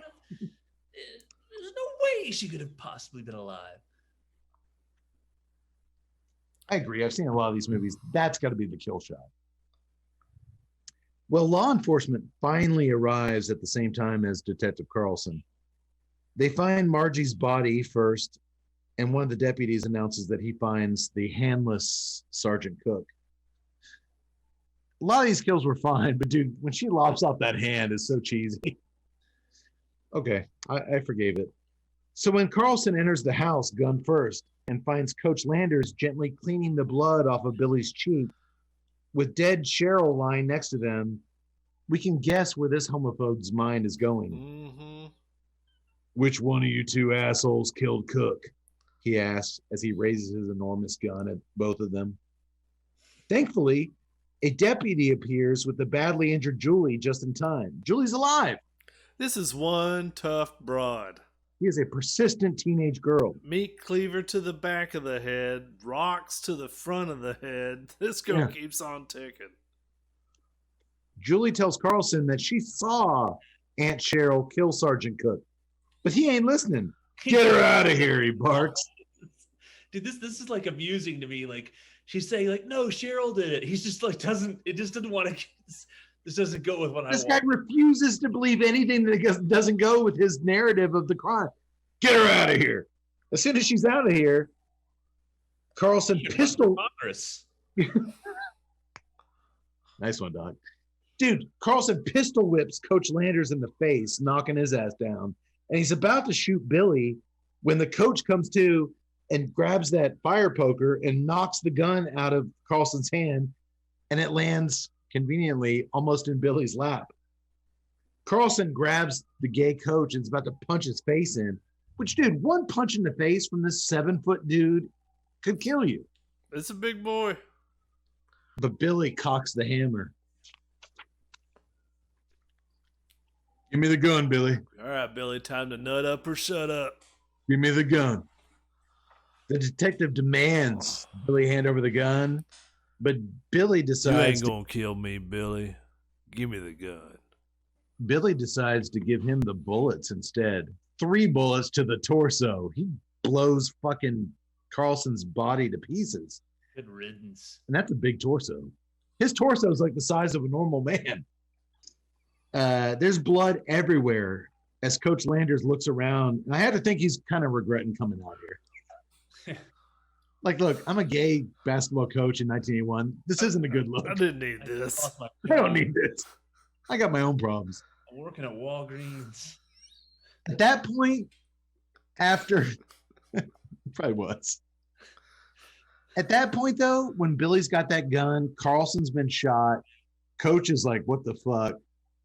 Did any of y'all have the same thought I did where Billy was just going to put the gun in his own mouth and blow his brains out? This movie's so crazy, it wouldn't have caught me by surprise. I didn't think that. I didn't He's either. experienced. He's experienced so much emotional trauma. But, I mean, it's so definitely a much- tragedy at this point. So much unexplainable tragedy that's he'll be in court for years trying to untangle this web of shit. Like, I thought he was just gonna blow his own brains out, but he doesn't. I just thought that they were setting up for Butcher Baker, Nightmare Maker 2, The Yeast Rises, and Billy's going to be the killer. You see the yeast rises? Yeah. Love it, Tut. Love it.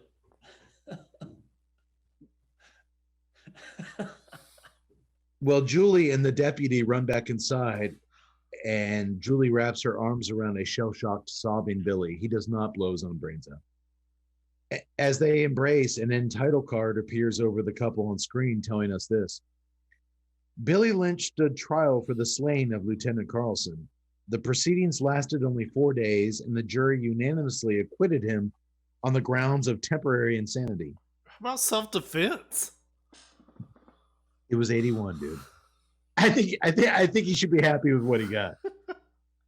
Julie, and how are you not temporarily insane when your mom, who's been pretending to be your aunt your whole life, French kisses you? It's fine. French kisses you as you dig a fucking scalpel into her titty. Yeah. I think you're temporarily insane at that point. The only problem with that is temporary. True. It goes on to say, Julie and Billy are now currently attending Stephen F. Austin University on a ping pong scholarship. It's the University of Denver. I'm sorry, you're right. They're going to the University of Denver, of course. The end. Wow. Wow, what a movie. I think it's worth noting before we wrap up, at this point in cinema history, 1981, we didn't have a lot of female serial killers on screen. And as damn good as Susan Tyrrell is in this movie, I think her performance here should be mentioned way much more than it is, which is really never. I've never heard anything about this. Documentaries on slashers or psychos or any. I've watched them all, and no one ever calls her out in this. Agreed? Agreed. Yes. I don't know. I mean, I'm not the horror aficionado that you guys are, but I've watched a lot of those movies, and her performance is right up there with a lot of so many performances that are half of what she does get heralded as classic, and people need to be talking about what she does in this movie. On that note of female serial killers, did y'all hear recently on the news about the female serial killer who is drowning her male victims in pancake mix and then dipping them in hot oil? Oh, why'd you have to go there? We were on such a good trajectory. No, Tut, it's good news. Some of them, thank God, managed to survive, and now they're all being kept at a battered men's shelter. Battered men's shelter. Like pancake batter? Yes. Yeah, we got it. We got it. 10 times over, we got it.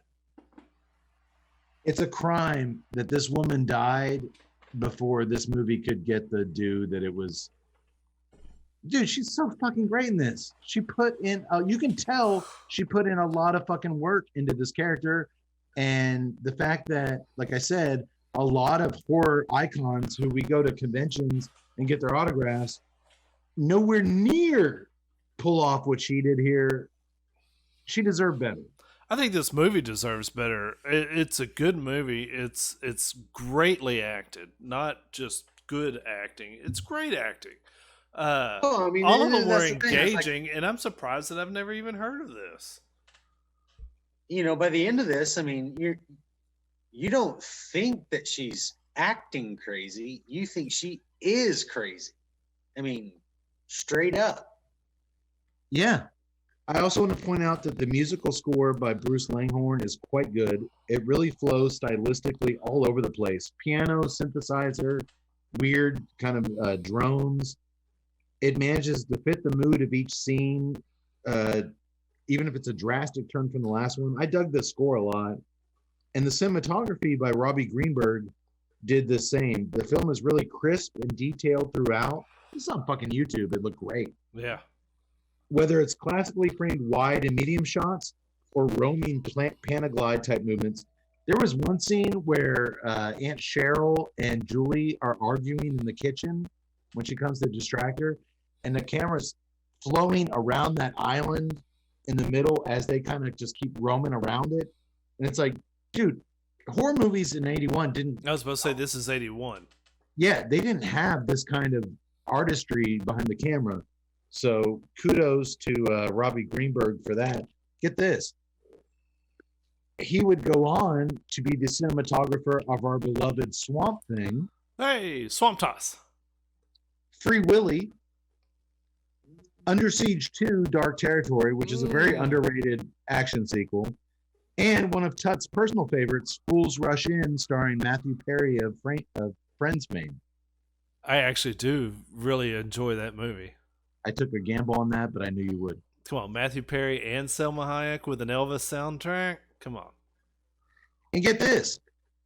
Greenberg was assisted behind the camera. His camera assistant on tonight's film was Jan de Bont, who over a decade later would direct both Speed films and Twister. It's good pedigree. So not only was there Or talent in front of the lineage. not only was there talent in front of the camera on this, there were some really talented people behind the camera. So why haven't we seen this? I The mystery. I maybe want to give a little bit of leash to you guys' theory of the subject matter, and just in 2021, 2020, for the last couple of years, to put out a movie this blatantly with this kind of hateful dialogue. How come we didn't rent it in 1995? Yeah. Know about it then. And honestly, what's the alternate title? Final Warning or Night Warning. Night Warning. That's a terrible name for this movie. Butcher Baker, Nightmare Maker. That's why this has been one of my golden eggs that I've always searched for, my Ark of the Covenant of movies, because that name alone, I've just always had in my head, like Butcher Baker, Nightmare Maker. What a fucking great name for a movie. And then the fact that, one, that name has nothing to do with this movie. But the fact that the movie that it's associated with is just so complex and so amazing on so many levels. If we're the only ones that are talking about this, and if the only reason people know that this movie exists is because of the Tuesday Night Cigar Club, I'm fortunate, and I feel privileged to talk about it, because this movie is it's one of my favorite movies, little sung, unheard of movies that we've ever featured on the podcast. And I think we did it justice. And I just wish in a perfect world, everyone could pull up Amazon and rent this, but for some reason, there's certain movies, Hamburger the movie and Butcher Baker Nightmare movie, you just can't watch these fucking movies. And I don't get it. I don't get why. But hopefully you enjoyed us talking about it, because I sure as shit had fun watching it multiple times and getting you guys' perspective on it. It was a cool night. It was a fun night. Amen to that.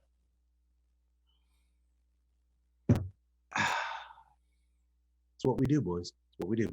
Tut, you agree with all that? I do. I agree with it wholeheartedly. I'm still trying to figure out why I haven't heard of it. You know what you have heard of? You've heard of that you can join us on Facebook, Tuesday Night Cigar Club.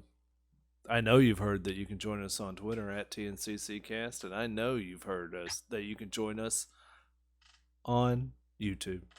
Tuesday Night Cigar Club. You can subscribe, pound that like button if you like. What am I forgetting? Oh, by the way, if you enjoyed pictures, that's your thing.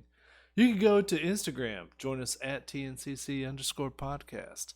And the great thing, if you're in the mood for some cigars, you can go to TuesdayNightCigarClub.com, click on the Famous Smoke Shop banner, and it will automatically put the TNCC20 code in your shopping cart. If you buy $100 or more, going to get $20 off. That's like 20%. And by the way, you got a little March Madness. You got some St. Patrick's Day coming up. You want to get a St. Patrick's Day gift? You should.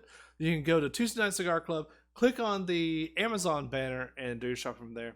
helps us keep the lights on. Those are all good links, Tut. Good job. Yeah.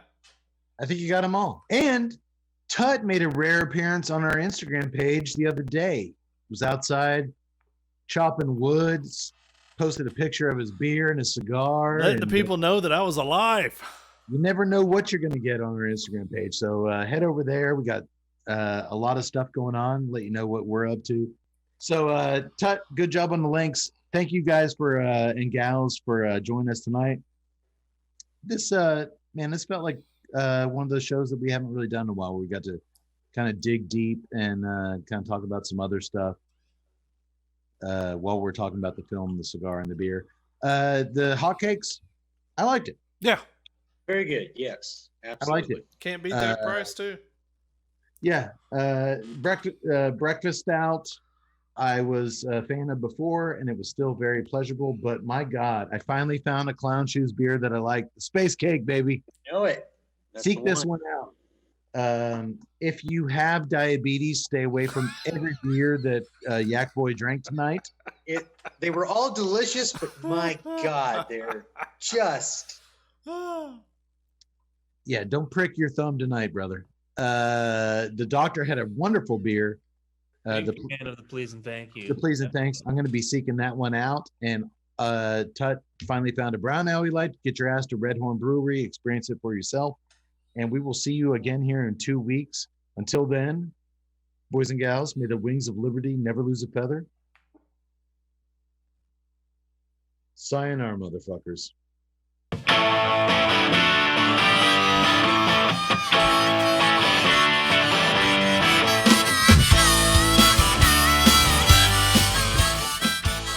Howdy folks, it's your favorite voiceover guy, Keith A. Howell here. So by now I realize that you're expecting to hear me say, to learn more about the time I blah blah blah blah blah, and then I tell you a humorous anecdote from my colorful past. But after hearing the boys talk about tonight's movie, there was just no way that I could muster up anything from the vault. Mental illness, incest, and violent homicides are simply no joking matter. So, thank you for understanding, and I hope to be back next episode to deliver the chuckles once again. Oh yeah, before I go, do you know what an incestuous nephew is called? An anteater. And you can learn more about the cigars enjoyed on tonight's episode by visiting www.hvccigars.com. May God have mercy on all our souls. For more on O'Brien's Irish Pub, the live music leader in Central Texas, please visit o'brienstemple.com and download their free smartphone app, where you'll find full beer listings including over 40 on tap, menu information, and a calendar of upcoming live events. To listen and purchase music heard on tonight's program, check out www.fritzbeermusic.com. Thank you for listening to the Tuesday Night Cigar Club podcast. This is Keith A. Howell saying until next time, friends, unless we see you sooner at the pub. So keep it smoky, and for God's sake, keep it ballsy as well.